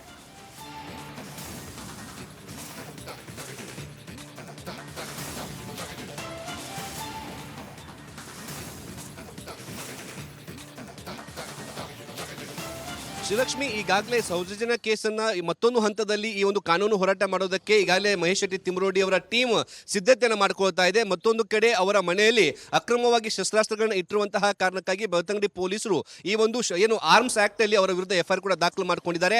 2 ನೋಟಿಸ್ಗಳನ್ನು ಕೊಡುವ ಮೂಲಕ ಅವರನ್ನ ಇವತ್ತು ವಿಚಾರಣೆ ಬನ್ನಿ ಅಂತ ಹೇಳಿ ಕೂಡ ಅವರಿಗೆ ಸೂಚನೆಯನ್ನು ಕೊಟ್ಟಿದ್ದಾರೆ. ಇವತ್ತು ಕೂಡ ಅವರು ಏನು ಪೊಲೀಸ್ ಠಾಣೆಗೆ ಹಾಜರಾಗುವುದು ಅನುಮಾನವಾಗಿದೆ. ಹೀಗಾಗಿ ಪೊಲೀಸರು ಅಂತಿಮವಾದಂತಹ ನೋಟಿಸ್ ಕೊಡುವಂತಹ ಪ್ರಕ್ರಿಯೆನ ಈಗಾಗಲೇ ಆರಂಭ ಮಾಡಿಕೊಂಡಿರುವಂಥದ್ದು. ಅವರ ನಿವಾಸಕ್ಕೆ ಹೋಗಿ ಈ ಒಂದು ನೋಟಿಸ್ ಅನ್ನು ಕೊಡುವಂತಹ ಕೆಲಸವನ್ನು ಮಾಡ್ತಿದ್ದಾರೆ. ಮತ್ತೊಂದು ಕಡೆ ಈಗಾಗಲೇ ಮಹೇಶ್ ಶೆಟ್ಟಿ ತಿಮ್ರೋಡಿ ಅವರು ಅವರ ಪರವಾಗಿರುವಂತಹ ವಕೀಲರ ಮೂಲಕ ಈಗಾಗಲೇ ಮಂಗಳೂರು ಸೆಷನ್ ಕೋರ್ಟ್ ಅಲ್ಲಿ ಒಂದು ಏನು ನಿರೀಕ್ಷಣಾ ಜಾಮೀನಿಗೆ ಅರ್ಜಿ ಕೂಡ ಸಲ್ಲಿಕೆ ಮಾಡಿರುವಂಥದ್ದು. ಈಗಾಗಲೇ ಆ ವಿಚಾರಕ್ಕೆ ಸಂಬಂಧಪಟ್ಟಂತೆ 27ನೇ ತಾರೀಕು ಇದರ ವಿಚಾರಣೆ ಕೂಡ ನಡೆಯುತ್ತೆ. ಏನಾದರೂ ಒಂದೊಮ್ಮೆ ಏನಾದರೂ ಆ ಒಂದು ಕೋರ್ಟಲ್ಲಿ ಅವರಿಗೆ ನಿರೀಕ್ಷಣಾ ಜಾಮೀನು ಸಿಕ್ಕರೆ ಅವರು ಈ ಕೇಸಿನ ನಿರಾಳರಾಗ್ತಾರೆ. ಒಂದೊಮ್ಮೆ ಅಲ್ಲಿಯೂ ಕೂಡ ನಿರೀಕ್ಷಣಾ ಜಾಮೀನು ಏನಾದರೂ ರದ್ದಾದರೆ ಆಗ ಪೊಲೀಸರು ಅವರನ್ನು ದಸ್ತಗಿರಿ ಮಾಡುವಂತಹ ಸಾಧ್ಯತೆ ಹೆಚ್ಚು ಹೆಚ್ಚಾಗಿರುವಂಥದ್ದು. ಇದರ ಜೊತೆಗೆ ಈಗ ಮಹೇಶ್ ಶೆಟ್ಟಿ ತಿಮ್ರೋಡಿ ಅವರಿಗೆ ಒಂದು ಆತಂಕ ಇದೆ. ಈಗಾಗಲೇ ನೋಟಿಸ್ ಕೊಟ್ಟಿರುವಂತಹ ಕಾರಣಕ್ಕಾಗಿ ಇವರೇನಾದರೂ ಆ ನೋಟಿಸ್ಗೆ ಸ್ಪಂದಿಸಿ ಬೆಳ್ತಂಗಡಿ ಪೊಲೀಸ್ ಠಾಣೆಗೆ ಹೋದರೆ ಅಕ್ರಮ ಶಸ್ತ್ರಾಸ್ತ್ರ ಅಡಿಯಲ್ಲಿ ಅವರನ್ನು ಅರೆಸ್ಟ್ ಮಾಡುವಂತಹ ಸಾಧ್ಯತೆ ಇದ್ದು ಸೌಜನ್ಯ ಹೋರಾಟಕ್ಕೇನಿದೆ ಅದು ಹತ್ತಿಕ್ಕುವಂತಹ ಸಾಧ್ಯತೆ ಇದೆ. ಹೀಗಾಗಿ ಪೊಲೀಸ್ ಠಾಣೆಗೆ ಕಾನೂನಾತ್ಮಕವಾಗಿಯೇ ಹೋರಾಟ ಮಾಡಬೇಕು ಅನ್ನೋ ಕಾರಣಕ್ಕಾಗಿ ಅವರು ಈಗಾಗಲೇ ತಲೆಮರೆಸಿಕೊಂಡಿರುವಂಥದ್ದು. ಸದ್ಯಕ್ಕೆ ಸಿಕ್ಕಿರುವಂತಹ ಮಾಹಿತಿ ಪ್ರಕಾರ ಪೊಲೀಸರು ಇವತ್ತು ಕೂಡ ಅವರಿಗೆ ನೋಟಿಸ್ ಕೊಡುವಂತಹ ಕೆಲಸವನ್ನು ಮಾಡ್ತಾರೆ. 27ನೇ ತಾರೀಕು ಏನಾದರೂ ಈ ಒಂದು ಕೋರ್ಟ್ನಲ್ಲಿ ಇವರ ನಿರೀಕ್ಷಣಾ ಜಾಮೀನು ಏನಾದರೂ ರದ್ದಾದರೆ ಆಗ ಅವ್ರನ್ನ ವಶಪಡಿಸಿಕೊಳ್ಳುವಂತಹ ಕೆಲಸವನ್ನು ಬೆಳ್ತಂಗಡಿ ಪೊಲೀಸರು ಮಾಡಲಿದ್ದಾರೆ. ಶ್ರೀಲಕ್ಷ್ಮಿ. ರೈಟ್, ಥ್ಯಾಂಕ್ ಯು ಮುತ್ತಪ್ಪಲಮಾಣಿ ಡೀಟೇಲ್. ಸುಜಾತಾ ಭಟ್ ಹೇಳಿದ ಕಟ್ಟು ಕಥೆಗಳ ಹಿಂದೆ ಬಿದ್ದಿದೆ SIT. ಆ ವಸಂತಿ ಫೋಟೋ ತೋರಿಸಿ ಏನು ಯಾಮಾರಿಸಿದ್ದ ಸುಜಾತಾ ಭಟ್, ಆಕೆ ತನ್ನ ಮಗಳ ಅಸ್ಥಿಯನ್ನಾದರೂ ಕೊಡಿಸಿ ಅಂತ ಕಣ್ಣೀರೆಲ್ಲ ಹಾಕಿ ಅದೆಷ್ಟು ಡ್ರಾಮಾ ಅದು. ಇದೀಗ SIT ಆ ಎಲ್ಲ ಡ್ರಾಮಾದ ವಿಚಾರಣೆ ಮಾಡ್ತಾ ಇದೆ, ತನಿಖೆ ಮಾಡ್ತಾ ಇದೆ, ಯಾಕೆ ಹಂಗೆ ಮಾಡಿದ್ರಿ ಅಂತ. ಈಗ ಮತ್ತೆ ಸತ್ಯಶೋಧನೆಗೆ ಮುಂದಾಗಿದೆ SIT. ಮಗಳ ಅಸ್ಥಿಯನ್ನಾದರೂ ಕೊಡಿಸಿ ಅಂತ ಎಷ್ಟೊಂದು ಡ್ರಾಮಾ, ಕ್ಯಾಮೆರಾದ ಮುಂದೆ ಮಾಡಿರೋ ಡ್ರಾಮಾ. ಅದಕ್ಕೂ ಹಿಂದೆ ಅಲ್ಲಿ ಧರ್ಮಸ್ಥಳಕ್ಕೆ ಹೋಗಿ ನನ್ನ ಅಸ್ಥಿಯನ್ನಾದರೂ ಕೊಡಿಸಿ ಅಂತ SIT ಕಂಪ್ಲೇಂಟ್ ಕೊಟ್ಟು ಅಲ್ಲಿಂದ ಅಸ್ಥಿ ಕೊಡಿಸಿ ಅಂತ ಕಂಪ್ಲೇಂಟ್ ಕೊಡೋದು, ಆಮೇಲೆ ಪದೇ ಪದೇ ಪದೇ ಪದೇ ಮಾಧ್ಯಮಗಳ ಮುಂದೆ ಹೇಳಿಕೆ ಕೊಡುವಂಥದ್ದು, ವಾದ ಮಾಡುವಂಥದ್ದು, ಆಮೇಲೆ ಬಂದು ಇಲ್ಲ ಆ ಥರ ಅನನ್ಯ ಭಟ್ ಅನ್ನೋ ಮಗಳೇ ಇಲ್ಲ, ಅದೊಂದು ಸೃಷ್ಟಿ ಅಂತ ನಮ್ಮದೇ ರಿಪಬ್ಲಿಕ್ ಸ್ಟುಡಿಯೋದಲ್ಲಿ ಒಪ್ಪಿಕೊಂಡಿದ್ದು ಇದೀಗ ಆ ಇಡೀ ಸುಳ್ಳಿನ ಕೋಟೆ ಛಿದ್ರವಾಗಿದೆ. SIT ಅದರ ತನಿಖೆಯನ್ನು ಮಾಡ್ತಾ ಇದೆ.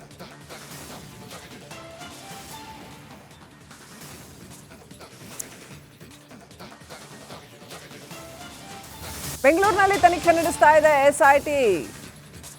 ಇದು ರಿಪಬ್ಲಿಕ್ ಕನ್ನಡದ ಎಕ್ಸ್ಕ್ಲೂಸಿವ್ ಡೀಟೇಲ್ಸ್. ಏನು ನಡೀತಾ ಇದೆ ಸುಜಾತಾ ಭಟ್ ಕೇಸಲ್ಲಿ? 3 ದಿನಗಳಿಂದ ಬೆಂಗಳೂರಿನಲ್ಲೇ ಬೀಡು ಬಿಟ್ಟಿದೆ SIT ಅಧಿಕಾರಿಗಳು ತನಿಖೆ ನಡೆಸ್ತಾ ಇದ್ದಾರೆ. ಸಂಜಯ್ ನಗರ ಪೊಲೀಸ್ ಠಾಣೆಗೆ ತೆರಳಿ ಮಾಹಿತಿಯನ್ನು ಕಲೆ ಹಾಕ್ತಾ ಇದ್ದಾರೆ. ಜಯನಗರ ಪೊಲೀಸ್ ಸ್ಟೇಷನ್ನಲ್ಲೂ ಕೂಡ ಒಂದಷ್ಟು ಮಾಹಿತಿ ಪಡ್ಕೊಂಡಿದ್ದಾರೆ ಅಂತ ಹೇಳಲಾಗಿದೆ. ಯಾಕೆ SIT ಅಧಿಕಾರಿಗಳು ಬೆಂಗಳೂರಿನಲ್ಲಿ ಬೀಡು ಬಿಟ್ಟಿದ್ದಾರೆ? ಹಾಗಾದರೆ ಸುಜಾತಾ ಭಟ್ಗೆ ಸಂಬಂಧಪಟ್ಟಿರ್ತಕ್ಕಂಥ ಮಾಹಿತಿ, ಯಾವೆಲ್ಲ ಮಾಹಿತಿಯನ್ನು ಕಲೆ ಹಾಕ್ತಾ ಇದ್ದಾರೆ? ಇನ್ನೂ ಕೂಡ ಈ ಅಜ್ಜಿ ಬಿಚ್ಚಿಡದ ಸತ್ಯಗಳು ಇನ್ನೂ ಏನೆಲ್ಲ ಇದೆ, ಮುಚ್ಚಿಟ್ಟಿರುವ ಸತ್ಯಗಳು ಇನ್ನೂ ಏನೆಲ್ಲ ಇದೆ?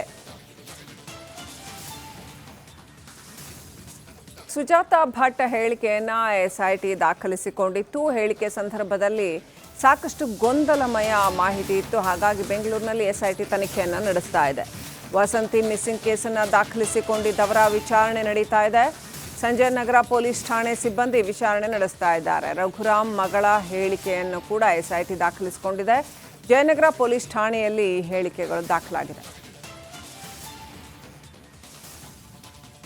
ಇನ್ನಷ್ಟು ಅಪ್ಡೇಟ್ ಪಡ್ಕೊಳ್ಳೋಣ. ನಮ್ಮ ಪ್ರತಿನಿಧಿ ದಿನೇಶ್ ಲೈವ್ ಕನೆಕ್ಟ್ ಆಗಿದ್ದಾರೆ. ಎಸ್ ದಿನೇಶ್, ಸುಜಾತಾ ಭಟ್ ಕೇಸಲ್ಲಿ ಈಗ ಯಾವ ರೀತಿಯಲ್ಲಿ ತನಿಖೆ ನಡೆಸ್ತಾ ಇದೆ SIT? ಹೌದು ಶ್ರೀಲಕ್ಷ್ಮಿ, ಸುಜಾತಾ ಭಟ್ ಅವರು ಅನನ್ಯ ಭಟ್ ನಾಪತ್ತೆ ಕಥೆಯನ್ನು ಕಟ್ಟಿ ಅದು ಭಾಳಷ್ಟು ದೊಡ್ಡ ಮಟ್ಟಿನ ಸುದ್ದಿಯಾಗಿತ್ತು. ಆ ಬಳಿಕ ಆ ಒಂದು ಕೇಸನ್ನು SITಗೂ ಕೂಡ ಹಸ್ತಾಂತರ ಮಾಡಲಾಗಿತ್ತು. SIT ಆ ಬಳಿಕ ಸುಜಾತಾ ಭಟ್ ಅವರನ್ನು ಬೆಳ್ತಂಗಡಿಯ SIT ಕಚೇರಿಗೆ ಕರೆಸಿಕೊಂಡು ಅವರನ್ನು ಕೂಡ ವಿಚಾರಣೆ ಮಾಡಿತ್ತು. ಆ ಸಂದರ್ಭದಲ್ಲಿ ಅವರು ಕೂಡ ಬಾಯಿ ಬಿಟ್ಟಿದ್ರು. ಅಂದರೆ ಅನನ್ಯ ಭಟ್ ಅನ್ನುವಂಥದ್ದು ಕಟ್ಟುಕತೆ ಅನ್ನುವಂಥದ್ದನ್ನು ಅವರು ಬಾಯಿ ಬಿಟ್ಟಿದ್ರು. ಆದರೆ ಅವರು ಹಿಂದೆ ಮಾಧ್ಯಮಗಳಿಗೆ ತೋರಿಸಿರುವಂಥದ್ದು ಅನನ್ಯ ಭಟ್ ಅಂತ ಅವರು ಮಾಧ್ಯಮಗಳಿಗೆ ವಾಸಂತಿ ಅವರ ಪಟವನ್ನು ತೋರಿಸಿದ್ರು. ಅಂದರೆ ಅವರು ಈ ಹಿಂದೆ ಒಂದು ಕಡೆ ಕೆಲಸ ಮಾಡ್ತಾ ಇದ್ದಂಥ ಮನೆಯ ಸೊಸೆಯ ಫೋಟೋವನ್ನು ಅವರು ತೋರಿಸಿದ್ರು. ಅದು ಭಾಳಷ್ಟು ಸುದ್ದಿಯಾಗಿತ್ತು. ಅದು ಆ ಬಳಿಕ ಮಾಧ್ಯಮಗಳಿಂದಲೇ ಅದರ ಸತ್ಯಾಸತ್ಯತೆ ಬಯಲಾಗಿತ್ತು. ಆ ಬಳಿಕ SIT ತನಿಖೆಯಲ್ಲೂ ಕೂಡ ಅದೇ ಸತ್ಯವನ್ನು ಅವರು ಬಾಯ್ಬಿಟ್ಟಿದ್ರು. ಆದರೆ SIT ತನಿಖೆಯಲ್ಲಿ ಒಂದು ಗೊಂದಲಕಾರಿಯಾದಂಥ ಹೇಳಿಕೆಯನ್ನು ನೀಡಿದ್ರು. ಅಂದರೆ ವಾಸಂತಿ ಅವರ ಮನೆಯವರು ಹೇಳ್ತಾರೆ 18 ವರ್ಷಗಳ ಹಿಂದೆ ವಸಂತಿ ಅವರು ಸಾವನ್ನಪ್ಪಿದ್ದಾರೆ. ಅವರು ಅವರ 18 ವರ್ಷಗಳ ಹಿಂದೆ ಸಾವನ್ನಪ್ಪಿದ್ದಾರೆ ಅಂತ. ಆದರೆ SIT ತನಿಖೆ ವೇಳೆ ಸುಜಾತಾ ಭಟ್ ಅವರು ಹೇಳ್ತಾರೆ ವಸಂತಿ ಅವರು ಇನ್ನೂ ಕೂಡ ಬದುಕಿದ್ದಾರೆ ಅನ್ನುವಂಥ ಗೊಂದಲಕಾರಿಯಾದಂಥ ಹೇಳಿಕೆಯನ್ನು ಕೂಡ ನೀಡಿದ್ರು. ಆ ಬಳಿಕ ವಾಸಂತಿ ಅವರ ಸಹೋದರ, ಅಂದರೆ ಮಡಿಕೇರಿಯಲ್ಲಿ ಇದ್ದಂಥ ವಾಸಂತಿ ಅವರ ಸಹೋದರನ್ನು ಕರೆಸಿ ಅವರನ್ನು ಕೂಡ ವಿಚಾರಣೆಗೆ ಒಳಪಡಿಸಲಾಗಿತ್ತು. ಜೊತೆಗೆ ವಸಂತಿ ಅವರ ಒಂದಷ್ಟು ಡಾಕ್ಯುಮೆಂಟ್ಗಳನ್ನು ಕೂಡ ಪಡೆದುಕೊಳ್ಳಲಾಗಿತ್ತು. ಅವರ ಹೇಳಿಕೆಯನ್ನು ಕೂಡ SITಯಲ್ಲಿ ದಾಖಲಿಸಿಕೊಳ್ಳಲಾಗಿತ್ತು. ಆದರೆ ಅವರು ಏನು ಸುಜಾತಾ ಭಟ್ ಅವರ ಹೇಳಿಕೆಯ ಸಂದರ್ಭದಲ್ಲಿ ವಾಸಂತಿ ಅವರು ಬದುಕಿದ್ದಾರೆ ಅನ್ನುವಂಥ ಗೊಂದಲಕಾರಿಯಾದಂಥ ಹೇಳಿಕೆ ನೀಡಿದ್ರು. ಹೀಗಾಗಿ ವಾಸಂತಿ ಅವರ ಸಹೋದರಿಗೂ ಕೂಡ ಸದ್ಯ ಅನುಮಾನವು ಹುಟ್ಟಿರುವಂಥದ್ದು. ಯಾಕಂದರೆ ಬದುಕಿರಬಹುದಾ ಅನ್ನುವಂಥ ರೀತಿಯಲ್ಲಿ ಒಂದಷ್ಟು ಅನುಮಾನ ಹುಟ್ಟಿರುವಂಥದ್ದು. ಯಾಕಂದರೆ 18 ವರ್ಷಗಳ ಹಿಂದೆ ವಾಸಂತಿ ಅವರ ಮೃತದೇಹವನ್ನು ಅವರು ನೋಡಿದ್ರು ಹೊರತು ಅದು ಸರಿಯಾಗಿ ಐಡೆಂಟಿಫೈ ಆಗಿರಲಿಲ್ಲ. ಕೇವಲ ಬಟ್ಟೆಯ ಆಧಾರದ ಮೇಲೆ ವಾಸಂತಿ ಅಂತ ಗುರುತಿಸಿ ಆ ಬಳಿಕ ಅಂತ್ಯ ಸಂಸ್ಕಾರವನ್ನು ಕೂಡ ಮಾಡಲಾಗಿತ್ತು. ಈಗ ಸದ್ಯ ಏನು ಸುಜಾತಾ ಭಟ್ ಅವರು SITಗೆ ಅವರು ಬದುಕಿದ್ದಾರೆ ಅನ್ನುವಂಥ ಹೇಳಿಕೆಯನ್ನು ನೀಡಿದ್ದಾರೆ. ಹೀಗಾಗಿ ಒಂದಷ್ಟು ಗೊಂದಲ ಉಂಟಾಗಿರುವಂಥದ್ದು. ಹೀಗಾಗಿ SIT ಅಧಿಕಾರಿಗಳು ಸದ್ಯ ಬೆಂಗಳೂರಿಗೆ ತೆರಳಿ ಅಲ್ಲಿ ತನಿಖೆಯನ್ನು ಕೂಡ ಮಾಡ್ತಾ ಇರುವಂಥದ್ದು. 3 ದಿನಗಳಿಂದ ಇದೇ ವಿಚಾರವಾಗಿ ಬೆಂಗಳೂರಿನಲ್ಲಿ SIT ಅಧಿಕಾರಿಗಳು ತನಿಖೆ ಮಾಡ್ತಾ ಇದ್ದಾರೆ. ಪ್ರಮುಖವಾಗಿ ಸಂಜಯ್ ನಗರ ಪೊಲೀಸ್ ಠಾಣೆಯಲ್ಲಿ ಅಲ್ಲಿಯ ಒಂದಷ್ಟು ಡಿಟೇಲ್ಗಳನ್ನು ಪಡೆದುಕೊಳ್ತಾ ಇದ್ದಾರೆ. ಅಲ್ಲಿಯ ಸಿಬ್ಬಂದಿಗಳಿಗೆ ಒಂದಷ್ಟು ಮಾಹಿತಿ ಕೂಡ ಪಡೆದುಕೊಳ್ತಾ ಇದ್ದಾರೆ. ಅದರ ಜೊತೆಗೆ ಬೆಂಗಳೂರಿನ ಜಯನಗರ ಪೊಲೀಸ್ ಠಾಣೆಗೂ ತೆರಳಿ ಅಲ್ಲಿಂದಲೂ ಕೂಡ ಒಂದಷ್ಟು ಮಾಹಿತಿಗಳನ್ನು ಕೂಡ ಕಲೆ ಹಾಕ್ತಾ ಇದ್ದಾರೆ. ಒಟ್ಟಿನಲ್ಲಿ ಸುಜಾತಾ ಭಟ್ ಅವರ ಏನು ಪ್ರಕರಣ ಏನಿದೆ ಅದು ಮತ್ತೆ ಮುನ್ನೆಲೆಗೆ ಬಂದಿರುವಂಥದ್ದು. ಬೆಂಗಳೂರಿನಲ್ಲಿ ಈ ಕುರಿತಾದಂಥ SIT ತನಿಖೆ ಆರಂಭಿಸಿರುವಂಥದ್ದು. Srilakshmi. Right, thank you Dinesh. Details right. Sujatha Bhat ವಿಚಾರದಲ್ಲಿ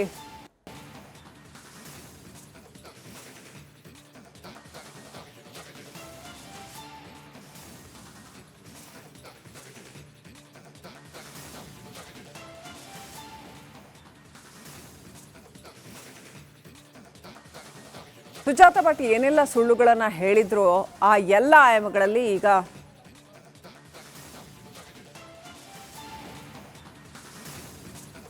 SIT ಆ ಎಲ್ಲ ಆಯಾಮಗಳಲ್ಲಿ ತನಿಖೆಯನ್ನು ನಡೆಸ್ತಾ ಇದೆ. ಬೆಂಗಳೂರಿನಲ್ಲಿ 3 ದಿನಗಳ ಕಾಲ SIT ಅಧಿಕಾರಿಗಳು ಬೀಡು ಬಿಟ್ಟಿದ್ದಾರೆ.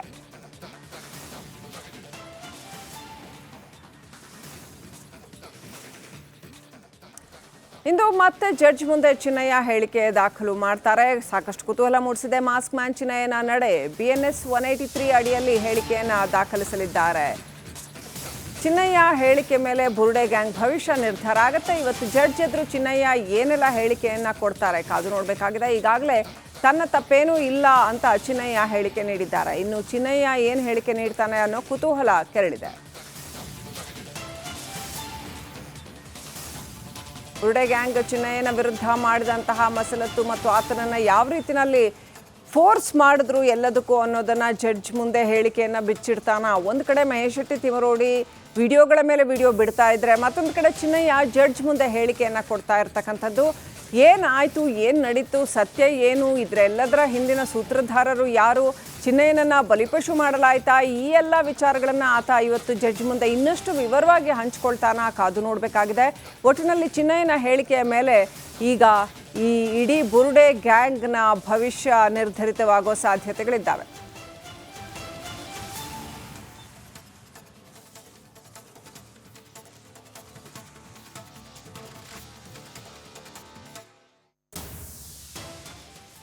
ರೇಣುಕಾಸ್ವಾಮಿ ಕೊಲೆ ಕೇಸ್ನಲ್ಲಿ ಹಿಂದೆ ದರ್ಶನ್ಗೆ ಶಿಕ್ಷೆ ಪ್ರಕಟ ಆಗತ್ತಾ? ದರ್ಶನ್ ಮೇಲೆ ಇಂದು ಆರೋಪ ನಿಗದಿ ಮಾಡಲಿದೆ ಕೋರ್ಟ್ ಅಂತ ಹೇಳಲಾಗ್ತಾ ಇದೆ. 64ನೇ CCH ಕೋರ್ಟ್ಗೆ ಆರೋಪಿ ದರ್ಶನ್ ಹಾಜರು ಪಡಿಸಲಾಗುತ್ತೆ. ದರ್ಶನ್, ಪವಿತ್ರ ಗೌಡ ಸೇರಿ 7 ಮಂದಿ ಆರೋಪಿಗಳು ಇಂದು ಕೋರ್ಟ್ಗೆ ಹಾಜರಾಗಬೇಕಾಗತ್ತೆ. ದರ್ಶನ್ ತಪ್ಪನ್ನು ಒಪ್ಕೊಂಡ್ರೆ ಹಿಂದೆ ಶಿಕ್ಷೆ ಪ್ರಕಟ ಆಗತ್ತೆ ಅಂತ ಹೇಳಲಾಗ್ತಾ ಇದೆ. ಒಂದು ಕಡೆ ನೋಡಿದ್ರೆ ದರ್ಶನ್ ಹಾಸಿಗೆ ದಿಂಬು ಸಿಗುತ್ತಾ ಅಂತ ಆ ಒಂದು ವಿಚಾರವಾಗಿ ಕೋರ್ಟ್ ಮೆಟ್ಲು ಹತ್ತಿದ್ದಾರೆ. ಅದರ ಭವಿಷ್ಯಕ್ಕೂ ಕೂಡ ಸೆಷನ್ಸ್ ಕೋರ್ಟ್ನಲ್ಲಿ ಇವತ್ತು ಕೂಡ ಅದರ ತೀರ್ಪು ಬರಲಿದೆ. ಜೈಲು ಅಧಿಕಾರಿಗಳು ಕೋರ್ಟ್ ಆದೇಶ ಕೊಟ್ಟರು ಕೂಡ ನಂಗೆ ಹಾಸಿಗೆ ದಿಂಬು ಕೊಡ್ತಾ ಇಲ್ಲ ಅಂತ. ಮತ್ತೊಂದು ಕಡೆ ಇವತ್ತೇ ದರ್ಶನ್ ಏನಾದರೂ ತಪ್ಪು ಒಪ್ಪಿಕೊಂಡ್ರೆ ಅಥವಾ ತಪ್ಪು ಸಾಬೀತಾದರೆ ಇವತ್ತೇ ಶಿಕ್ಷೆ ಪ್ರಮಾಣವನ್ನು ಅನೌನ್ಸ್ ಮಾಡುವಂಥ ಸಾಧ್ಯತೆಗಳಿದೆ.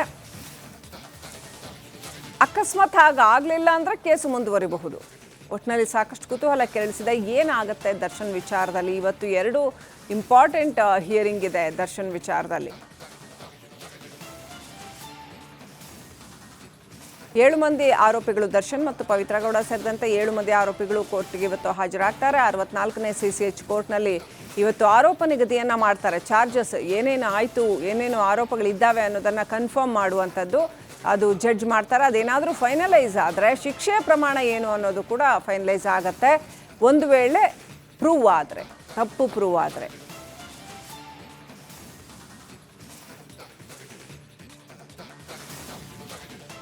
ನಟ ದರ್ಶನ್ ಪರಪ್ಪನ ಅಗ್ರಹಾರ ಪಂಜರದಲ್ಲಿ ಪರದಾಡ್ತಾ ಇದ್ದಾರೆ. ಹಾಸಿಗೆ ದಿಂಬು ಸಿಗದೆ ನೆಲದ ಮೇಲೆ ಉರುಳಾಡ್ತಾ ಇದ್ದಾರೆ. ಕೊಲೆ ಆರೋಪಿ ದರ್ಶನ್ ಅತ್ತ ವಿಲವಿಲ ಅಂತಿದ್ರೆ ಇತ್ತ ಪತ್ನಿ ವಿಜಯಲಕ್ಷ್ಮಿ ಮಾತ್ರ ಖುಷಿಯಾಗಿದ್ದಾರೆ. ಯಾಕೆ ನೋಡಿ.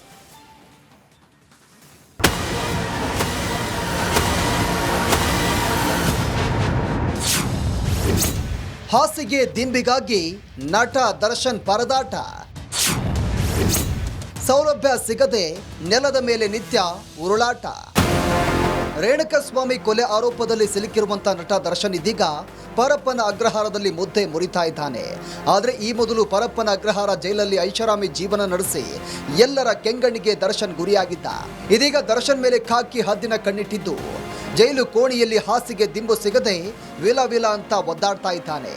ಇದ್ರೆ ನೆಮ್ಮದಿಯಾಗಿ ಇರಬೇಕು ಎನ್ನುತ್ತಿದ್ದ ರೇಣುಕಸ್ವಾಮಿ ಕೊಲೆ ಆರೋಪಿ ತನಗೆ ನೆಮ್ಮದಿ ಇಲ್ಲದೆ ಕಣ್ಣೀರಿಡ್ತಿದ್ದಾನೆ.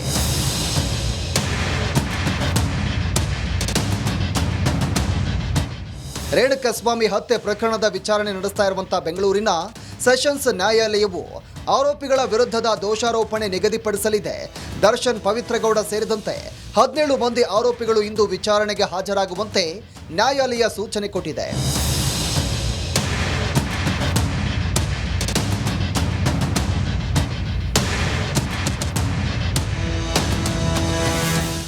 ಮತ್ತೊಂದೆಡೆ ಜೈಲಿನಲ್ಲಿ ಕನಿಷ್ಠ ಮೂಲ ಸೌಲಭ್ಯ ನೀಡ್ತಾ ಇಲ್ಲ, ನನಗೆ ಹಾಸಿಗೆ ದಿಂಬು ಸಹ ಕೊಡ್ತಾ ಇಲ್ಲ ಅಂತ ನ್ಯಾಯಾಲಯಕ್ಕೆ ಅರ್ಜಿ ಸಲ್ಲಿಸಿರುವಂಥ ದರ್ಶನ್ ಅರ್ಜಿ ವಿಚಾರಣೆಯ ಆದೇಶ ಕೂಡ ಇಂದು ಪ್ರಕಟವಾಗಲಿದೆ.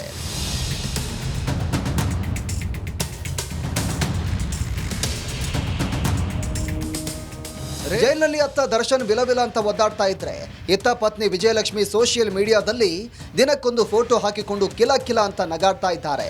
ಮೊದಲಿನಂತೆ ಪತಿಯ ಬಗ್ಗೆ ಅಷ್ಟೊಂದು ತಲೆ ಕೆಡಿಸಿಕೊಳ್ಳದೆ ಕೂಲ್ ಆಗಿದ್ದಾರೆ ಎನ್ನಲಾಗ್ತಾ ಇದೆ.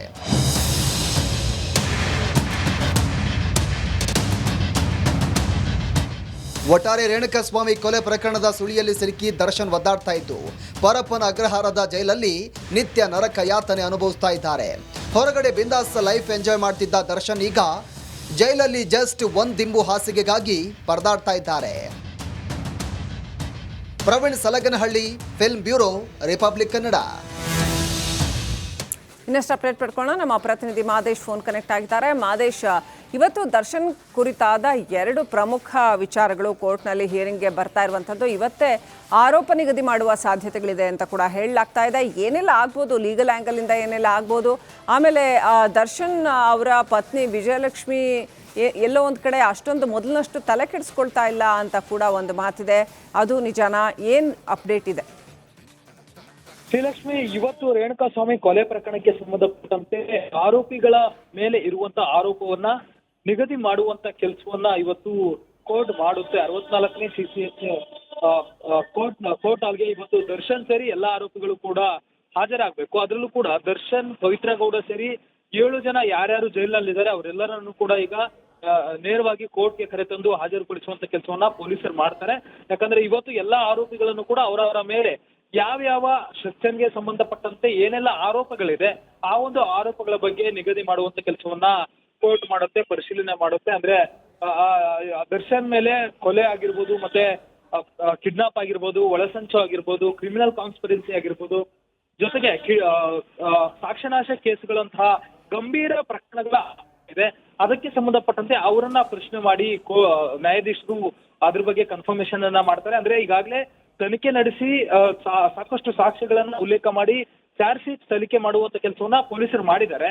ತನಿಖಾ ತಂಡ ಏನೆಲ್ಲ ಸಲ್ಲಿಕೆ ಮಾಡಿದೆ, ಎಲ್ಲ ತನಿಖೆ ವೇಳೆ ಏನೆಲ್ಲ ಗೊತ್ತಾಗಿದೆಯಲ್ಲ, ಚಾರ್ಜ್ ಶೀಟ್ ಅಲ್ಲಿ ಏನೆಲ್ಲ ಉಲ್ಲೇಖ ಮಾಡಲಾಗಿದೆ, ಅದಕ್ಕೆ ಸಂಬಂಧಪಟ್ಟಂತೆ ಈ ಒಂದು ಸೆಕ್ಷನ್ ಅಡಿ ನಿಮ್ಮ ಮೇಲೆ ಈ ಆರೋಪ ಇದೆ ಅಂತೇಳಿ ದರ್ಶನ್ ಆಗಿರ್ಬೋದು, ಪವಿತ್ರಗೌಡ ಆಗಿರ್ಬೋದು, ಅವರೆಲ್ಲರಿಗೂ ಕೂಡ ಪ್ರಶ್ನೆ ಮಾಡುವಂತ ಕೆಲಸವನ್ನ ಜಡ್ಜ್ ಮಾಡ್ತಾರೆ. ಅಂದ್ರೆ ದರ್ಶನ್ಗೆ ನಿಮ್ಮ ಮೇಲೆ ಕೊಲೆ ಆರೋಪ ಇದೆ, ಜೊತೆಗೆ ಒಳಸಂಚು ಮಾಡಿರುವಂತ ಆರೋಪ ಇದೆ, ಕಿಡ್ನಾಪ್ ಮಾಡಿರುವಂತ ಆರೋಪ ಇದೆ, ಇದ್ರ ಬಗ್ಗೆ ನಿಮ್ಮ ಅಭಿಪ್ರಾಯ ಏನೇನು, ಈ ಎಲ್ಲ ಆರೋಪಗಳನ್ನ ನೀವು ಒಪ್ಕೊಳ್ತೀರಾ ಅಂತ ಹೇಳಿ ಪ್ರಶ್ನೆ ಮಾಡುವಂತ ಕೆಲಸವನ್ನ ಜಡ್ಜ್ ಮಾಡ್ತಾರೆ. ಈ ಸಂದರ್ಭದಲ್ಲಿ ತಮ್ಮ ರಿಯಾಕ್ಷನ್ ಏನಿರುತ್ತೆ ದರ್ಶನ್ ಅದನ್ನ ಮಾಡ್ಬೇಕಾಗುತ್ತೆ. ಒಂದು ಅವ್ರಿಗೇನಾದ್ರೂ ಗಿಲ್ಟಿ ಫೀಲ್ ಆಗಿದ್ರೆ, ಅಂದ್ರೆ ತನ್ನ ಆರೋಪ ತಮ್ಮ ಒಂದು ಗಿಲ್ಟಿ ಫೀಲ್ ಆಗಿ ನಾನು ಮಾಡಿದ್ದೆ ಅಂತ ಏನಾದ್ರು ಒಪ್ಕೊಂಡ್ರೆ ಅದಕ್ಕೆ ಸಂಬಂಧಪಟ್ಟಂತೆ ಏನು ಅವ್ರಿಗೆ ಶಿಕ್ಷೆಯನ್ನ ವಿಧಿಸಬೇಕು ಆ ಒಂದು ಕೆಲಸವನ್ನ ನ್ಯಾಯಾಲಯ ಮಾಡುತ್ತೆ. ಒಂದು ವೇಳೆ ಅದನ್ನ ಆರೋಪವನ್ನ ತಳ್ಳಿ ಹಾಕಿದ್ರೆ, ಇಲ್ಲ ಸ್ವಾಮಿ ನಾವು ಈ ಒಂದು ಆರೋಪ ಇದೆ, ಇದನ್ನ ನಾನು ಮಾಡಿಲ್ಲ ಅಂತ ಏನಾದ್ರು ಹೇಳಿದ್ರೆ ಅದಕ್ಕೆ ಸಂಬಂಧಪಟ್ಟಂತೆ ಟ್ರಯಲ್ ದಿನಾಂಕವನ್ನ ನಿಗದಿ ಮಾಡುವಂತ ಕೆಲಸವನ್ನ ಕೋರ್ಟ್ ಮಾಡುತ್ತೆ. ಎಲ್ಲ ಆರೋಪಿಗಳಿಗೂ ಕೂಡ ಪವಿತ್ರ ಗೌಡ ಸೇರಿ ಬೇರೆ ಬೇರೆ ಆರೋಪಿಗಳಿದ್ದಾರಲ್ಲ ಅವರ ವಿರುದ್ಧ ಏನೆಲ್ಲ ಸೆಕ್ಷನ್ಗಳನ್ನ ಹಾಕಲಾಗಿದೆ, ಅವರ ವಿರುದ್ಧ ಏನೆಲ್ಲ ಆರೋಪಗಳಿದೆ, ಅವರ ವಿರುದ್ಧ ಏನು ಸಾಕ್ಷಿಗಳಿದೆ ಅದನ್ನ ಪ್ರಶ್ನೆ ಮಾಡುವಂತ ಕೆಲಸವನ್ನ ಜಡ್ಜ್ ಮಾಡ್ತಾರೆ. ಬಹುತೇಕ ಎಲ್ಲ ಆರೋಪಿಗಳು ಕೂಡ ಆರೋಪವನ್ನ ತಳ್ಳಿ ಹಾಕ್ತಾರೆ. ಇವೆಲ್ಲವೂ ಕೂಡ ಆರೋಪಗಳು ಸರ್ ಅಂತ ಹೇಳ್ತಾರೆ. ಅದಾದ್ಮೇಲೆ ಟ್ರಯಲ್ ಶುರು ಮಾಡುವಂತ ದಿನಾಂಕವನ್ನ ಕೋರ್ಟ್ ನಿಗದಿ ಮಾಡುವಂತ ಕೆಲಸವನ್ನ ಮಾಡಲಾಗುತ್ತೆ. ಅದಾದ್ಮೇಲೆ ಕಾನೂನಿನ ಪ್ರಕಾರ ನ್ಯಾಯಾಲಯದಲ್ಲಿ ಟ್ರಯಲ್ ಕೂಡ ಶುರು ಆಗುತ್ತೆ. ಸಾಕ್ಷಿಗಳ ಸಮ್ಮುಖದಲ್ಲಿ ಟ್ರಯಲ್ ಅನ್ನ ನ್ಯಾಯಾಂಗದ ತನಿಖೆ ಅನ್ನುವಂತ ಏನ್ ಕರೀತಾರೆ, ಅಂದ್ರೆ ಟ್ರಯಲ್ ಅಂತ ಏನ್ ಕರೀತಾರೆ, ಅದು ಕೂಡ ಶುರು ಆಗುವಂತಹ ಕೆಲಸ ಆಗುತ್ತೆ. ಶ್ರೀಲಕ್ಷ್ಮಿ ಮಾದೇಶ್, ಇನ್ನು ದರ್ಶನ್ ಮುಂದೆ ಯಾವೆಲ್ಲ ಕಾನೂನಿನ ಆಯ್ಕೆಗಳಿದ್ದಾವೆ, ಈಗ ಏನೆಲ್ಲ ಮಾಡ್ಬೋದು, ಯಾವ ರೀತಿಯಲ್ಲಿ ಮುಂದಿನ ಆಯ್ಕೆಗಳು ಏನೇನಿದೆ? ಶ್ರೀಲಕ್ಷ್ಮಿ, ಸದ್ಯಕ್ಕೆ ಟ್ರಯಲ್ ಆರಂಭ ಆಗುತ್ತೆ. ಟ್ರಯಲ್ ಆರಂಭ ಆಗುವವರೆಗೂ ಕೂಡ ದರ್ಶನ್ಗೆ ಮತ್ತೆ ಜಾಮೀನು ಸಲ್ಲಿಸೋದಕ್ಕೆ ಯಾವುದೇ ರೀತಿಯಾದಂತ ಅವಕಾಶಗಳು ಇರೋದಿಲ್ಲ. ಅದರಲ್ಲೂ ಕೂಡ ಟ್ರಯಲ್ ಆರಂಭ ಆದ್ಮೇಲೆ ಟ್ರಯಲ್ ನಿಧಾನಗತಿಯಲ್ಲಿ ಸಾಗ್ತಿದ್ರೆ ಮಾತ್ರ, ಅಂದ್ರೆ ಈಗಾಗಲೇ 3 ತಿಂಗಳ ಒಳಗಾಗಿ ಬಹುತೇಕ ಟ್ರಯಲ್ ಅನ್ನ ಮುಗಿಸ್ತೇವೆ ಅಂತೇಳಿ SPP ಅವರು, ಅದರಲ್ಲೂ ಕೂಡ ಸರ್ಕಾರದ ಪರ ವಕೀಲರು ಸುಪ್ರೀಂ ಕೋರ್ಟ್ಗೆ ಮಾಹಿತಿ ತಿಳಿಸುವಂತ ಕೆಲಸವನ್ನು ಮಾಡಿದ್ರು. ಅಂದ್ರೆ 3 ತಿಂಗಳು ಅಂದ ತಕ್ಷಣ 3 ತಿಂಗಳಲ್ಲೇ ಕಂಪ್ಲೀಟ್ ಆಗಿ ಟ್ರಯಲ್ ಆಗೋದಿಲ್ಲ. ಯಾಕಂದ್ರೆ ಸುಮಾರು 250ಕ್ಕೂ ಹೆಚ್ಚು ಸಾಕ್ಷ್ಯಗಳನ್ನ ಈ ಒಂದು ಕೇಸ್ನಲ್ಲಿ ಕಲೆ ಹಾಕುವಂತ ಕೆಲಸವನ್ನ ಪೊಲೀಸರು ತನಿಖಾ ತಂಡ ಮಾಡಿತ್ತು. ಇದರ ಜೊತೆಗೆ ಸಾಕಷ್ಟು ಡಿಜಿಟಲ್ ಎವಿಡೆನ್ಸ್ಗಳಿದೆ, ಎಲ್ಲವನ್ನೂ ಕೂಡ ಟ್ರಯಲ್ ಮಾಡಬೇಕಾಗುತ್ತೆ, ಎಲ್ಲವನ್ನು ಕೂಡ ಪರಿಶೀಲನೆ ಮಾಡುವಂತ ಕೆಲಸವನ್ನ ಕೋರ್ಟ್ ಮಾಡಬೇಕಾಗುತ್ತೆ. ಇನ್ನು 2 ರಿಂದ 3 ತಿಂಗಳ ಕಾಲ, ಮಿನಿಮಮ್ 3 ತಿಂಗಳ ಕಾಲ ದರ್ಶನ್ಗೆ ಬೇಲ್ ಅಪ್ಲಿಕೇಶನ್ ಹಾಕೋದಕ್ಕೆ ಯಾವುದೇ ರೀತಿಯಂತ ಆಪ್ಷನ್ ಇಲ್ಲ. ದರ್ಶನ್ಗೆ ನೆಕ್ಸ್ಟ್ ಆಪ್ಷನ್ ಇಲ್ಲಿ ಇಲ್ವೇ ಇಲ್ಲ. ಒಂದು ವೇಳೆ ಟ್ರಯಲ್ ನಡೆದಂತ ಸಂದರ್ಭದಲ್ಲಿ ತೀರಾ ಇಲ್ಲಿ ಡಿಲೇ ಆಗ್ತಿದ್ರೆ ಮಾತ್ರ ಇವರು ಮತ್ತೆ ಆ ಟ್ರಯಲ್ ಕೋರ್ಟ್ ನಿಂದ ಹಿಡಿದು ಹೈಕೋರ್ಟ್ ವರೆಗೂ ಕೂಡ ಹೋಗುವಂತ ಸಾಧ್ಯತೆ ಇರುತ್ತೆ. ಬಹುತೇಕ ಇವರ ಬೇಲ್ ಕ್ಯಾನ್ಸಲ್ ಆಗುವಂತ ಸಾಧ್ಯತೆ ಇರುತ್ತೆ. ಟ್ರಯಲ್ ಮುಗಿಯೋವರೆಗೂ ಕೂಡ ಸದ್ಯಕ್ಕೆ ದರ್ಶನ್ಗೆ ಬೇರೆ ಯಾವುದೇ ರೀತಿಯಾದಂತಹ ಇಲ್ಲಿ ಆಪ್ಷನ್ ಇಲ್ಲ. ಟ್ರಯಲ್ ಏನಿದೆ, ಟ್ರಯಲ್ ಅನ್ನ ಇಲ್ಲಿ ಫೇಸ್ ಮಾಡುವಂತ ಕೆಲಸ ದರ್ಶನ್ ಮಾಡ್ಲೇಬೇಕಾಗುತ್ತೆ. ಒಂದು ವೇಳೆ ಒಂದು ಟ್ರಯಲ್ ನ ಸಂದರ್ಭದಲ್ಲಿ ಸಾಕ್ಷ್ಯಗಳೇನಾದ್ರೂ ಇಲ್ಲಿ ಏರುಪೇರ ಆದ್ರೆ, ಅಂದ್ರೆ ಈಗಾಗಲೇ ಪೊಲೀಸರ ತನಿಖೆ ವೇಳೆ ಏನೆಲ್ಲ ಸಾಕ್ಷ್ಯಗಳು ಕಂಡು ಬಂದಿದೆಯಲ್ಲ, ಅಲ್ಲಿ ಏರುಪೇರ ಆದ್ರೆ, ದರ್ಶನ್ ವಿರುದ್ಧ ಇರುವಂತ ಸಾಕ್ಷಿಗಳು ದರ್ಶನ್ ಪರ ಆದ್ರೆ, ಅಂದ್ರೆ ಈಗಾಗಲೇ ಆರೋಪಗಳಿಗೆ ಸಂಬಂಧಪಟ್ಟಂತೆ ಸಾಕ್ಷಿಗಳು ಏನ್ ಹೇಳಿಕೆ ನೀಡಿದರೆ ಅದು ಟ್ರಯಲ್ ವೇಳೆ ಅಲ್ಲೇನಾದ್ರೂ ಉಲ್ಟಾ ಹೊಡೆಯುವ ಒಂದು ಪ್ರಶ್ನೆಗಳು ಏನಾದ್ರು ಬಂದ್ರೆ ಆ ಒಂದು ಸಂದರ್ಭದಲ್ಲಿ ಕೆಲವೊಂದು ಸಾಧ್ಯತೆಗಳಿರುತ್ತೆ. ಅದು ಬಿಟ್ಟರೆ ದರ್ಶನ್ಗೆ ಸದ್ಯಕ್ಕೆ ಬೇಲ್ ಸಿಗುವಂತದ್ದು, ಬೇಲ್ಗೆ ಅರ್ಜಿ ಹಾಕುವಂತಹ ಸಾಧ್ಯತೆಗಳು ಸದ್ಯಕ್ಕೆ ತೀರಾ ಕಡಿಮೆ ಇರುವಂತದ್ದು. ಸದ್ಯಕ್ಕಂತೂ ಟ್ರಯಲ್ ನಲ್ಲಿ ಏನೆಲ್ಲ ಅಂಶಗಳು ಕಂಡು ಬರುತ್ತೆ ಅದರ ಮೇಲೆ ದರ್ಶನ್ನ ಮುಂದಿನ ಭವಿಷ್ಯ ಕಾದಿರುವಂತದ್ದು. Srilakshmi. Right, thank you Madesh ಡೀಟೇಲ್ಸ್ಗಾಗಿ.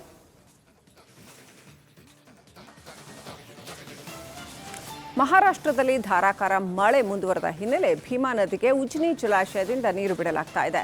ಅಪಾಯದ ಮಟ್ಟ ಮೀರಿ ಹರಿತಾ ಇದೆ ಭೀಮಾ ನದಿ. ಕಲಬುರಗಿ, ಯಾದಗಿರಿ, ವಿಜಯಪುರಕ್ಕೆ ಪ್ರವಾಹದ ಸಂಕಷ್ಟ ಎದುರಾಗಿದೆ. ನದಿ ಪಾತ್ರದ ಜನರಿಗೆ ಜಿಲ್ಲಾಡಳಿತ ಎಚ್ಚರಿಕೆ ಕೊಟ್ಟಿದೆ. ಹಲವು ಗ್ರಾಮಗಳಿಗೆ ಜಲಾವೃತವಾಗುವಂತಹ ಭೀತಿ ಆವರಿಸಿದೆ.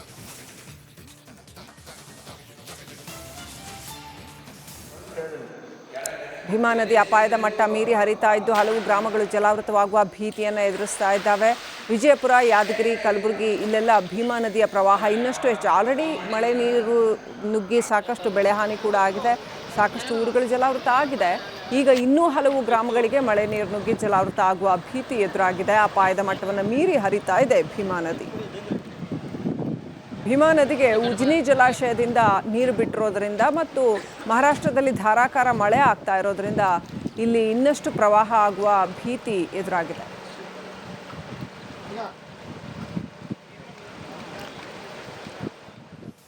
ಇನ್ನು ವಿಜಯಪುರದಲ್ಲೂ ಕೂಡ ಮಹಾ ಮಳೆಯ ಆರ್ಭಟ ಮುಂದುವರೆದಿದೆ. ನಿರಂತರ ವರ್ಷಧಾರೆಗೆ ಡೋಣಿ ನದಿ ಉಕ್ಕಿ ಹರಿತಾ ಇದೆ. ನದಿ ದಾಟೋದಕ್ಕೆ ಹೋಗಿ ಇಬ್ಬರು ಯುವಕರು ನೀರು ಪಾಲಾಗಿರ್ತಕ್ಕಂಥ ದುರ್ಘಟನೆ ಕೂಡ ನಡೆದಿದೆ. ಅದರಲ್ಲಿ ಓರ್ವನನ್ನ ರಕ್ಷಣೆ ಮಾಡಲಾಗಿದೆ, ಮತ್ತೋರ್ವನಿಗಾಗಿ ಶೋಧ ಮುಂದುವರೆದಿದೆ.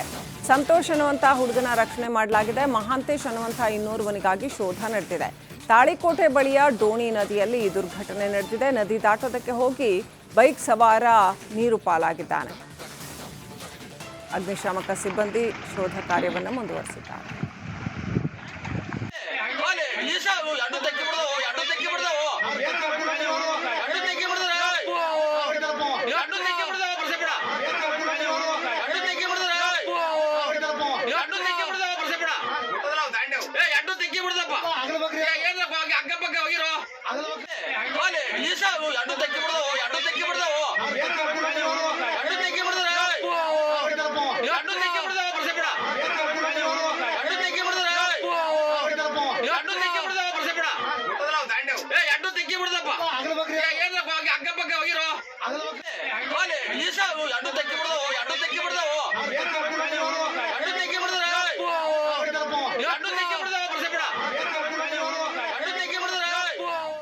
ಚಳ್ಳಕೆರೆಯಲ್ಲಿ ಫ್ಲೆಕ್ಸ್ ವಿಚಾರವಾಗಿ ಗಲಾಟೆ ನಡೆದಿದೆ.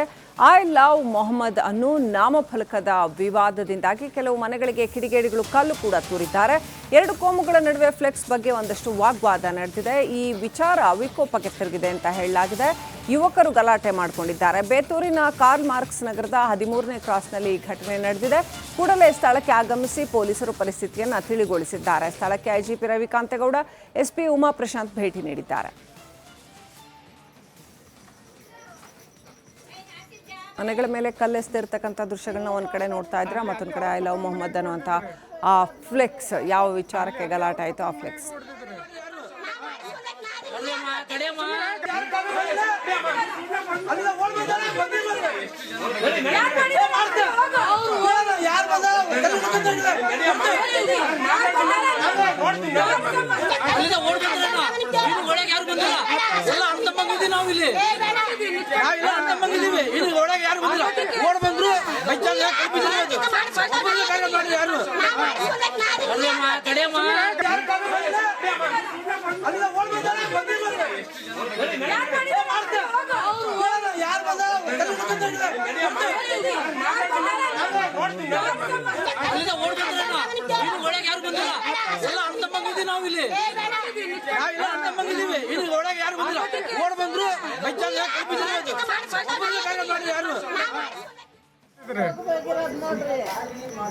ಐ ಲವ್ ಮೊಹಮ್ಮದ್ ಸಂಬಂಧ ಒಂದು ಬ್ಯಾನರ್ ಹಾಕಿದ್ರು, ಅದನ್ನ ರಿಮೂವ್ ಮಾಡಬೇಕು ಅಂತ ಇವರು ಹೇಳಕ್ಕೆ ಹೋಗಿದ್ದಾರೆ ಇನ್ನೊಂದು ಸಮುದಾಯದವರು.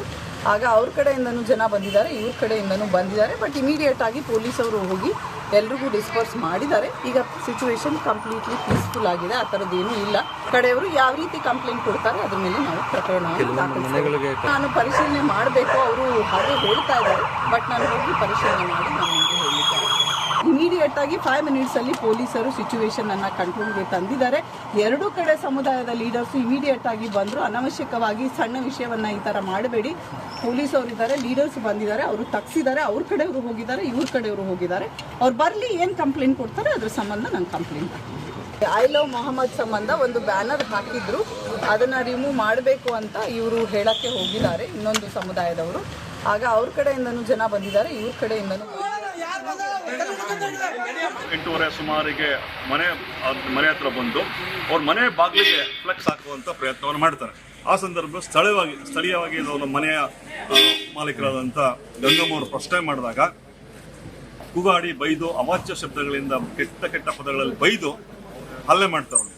ಹಲ್ಲೆ ಮಾಡುವಂಥ ಸಂದರ್ಭದಲ್ಲಿ ಮತ್ತೆ ಇನ್ನೂ ಉದ್ದೇಶಪೂರ್ವಕವಾಗಿಯೇ ಅವರ ಮುಸ್ಲಿಂ ಜನಾಂಗದ ಗ್ರೂಪ್ಗಳಲ್ಲಿ ಸುಳ್ಳು ಸುದ್ದಿಯನ್ನು ಹಬ್ಬಿಸ್ತಾರೆ.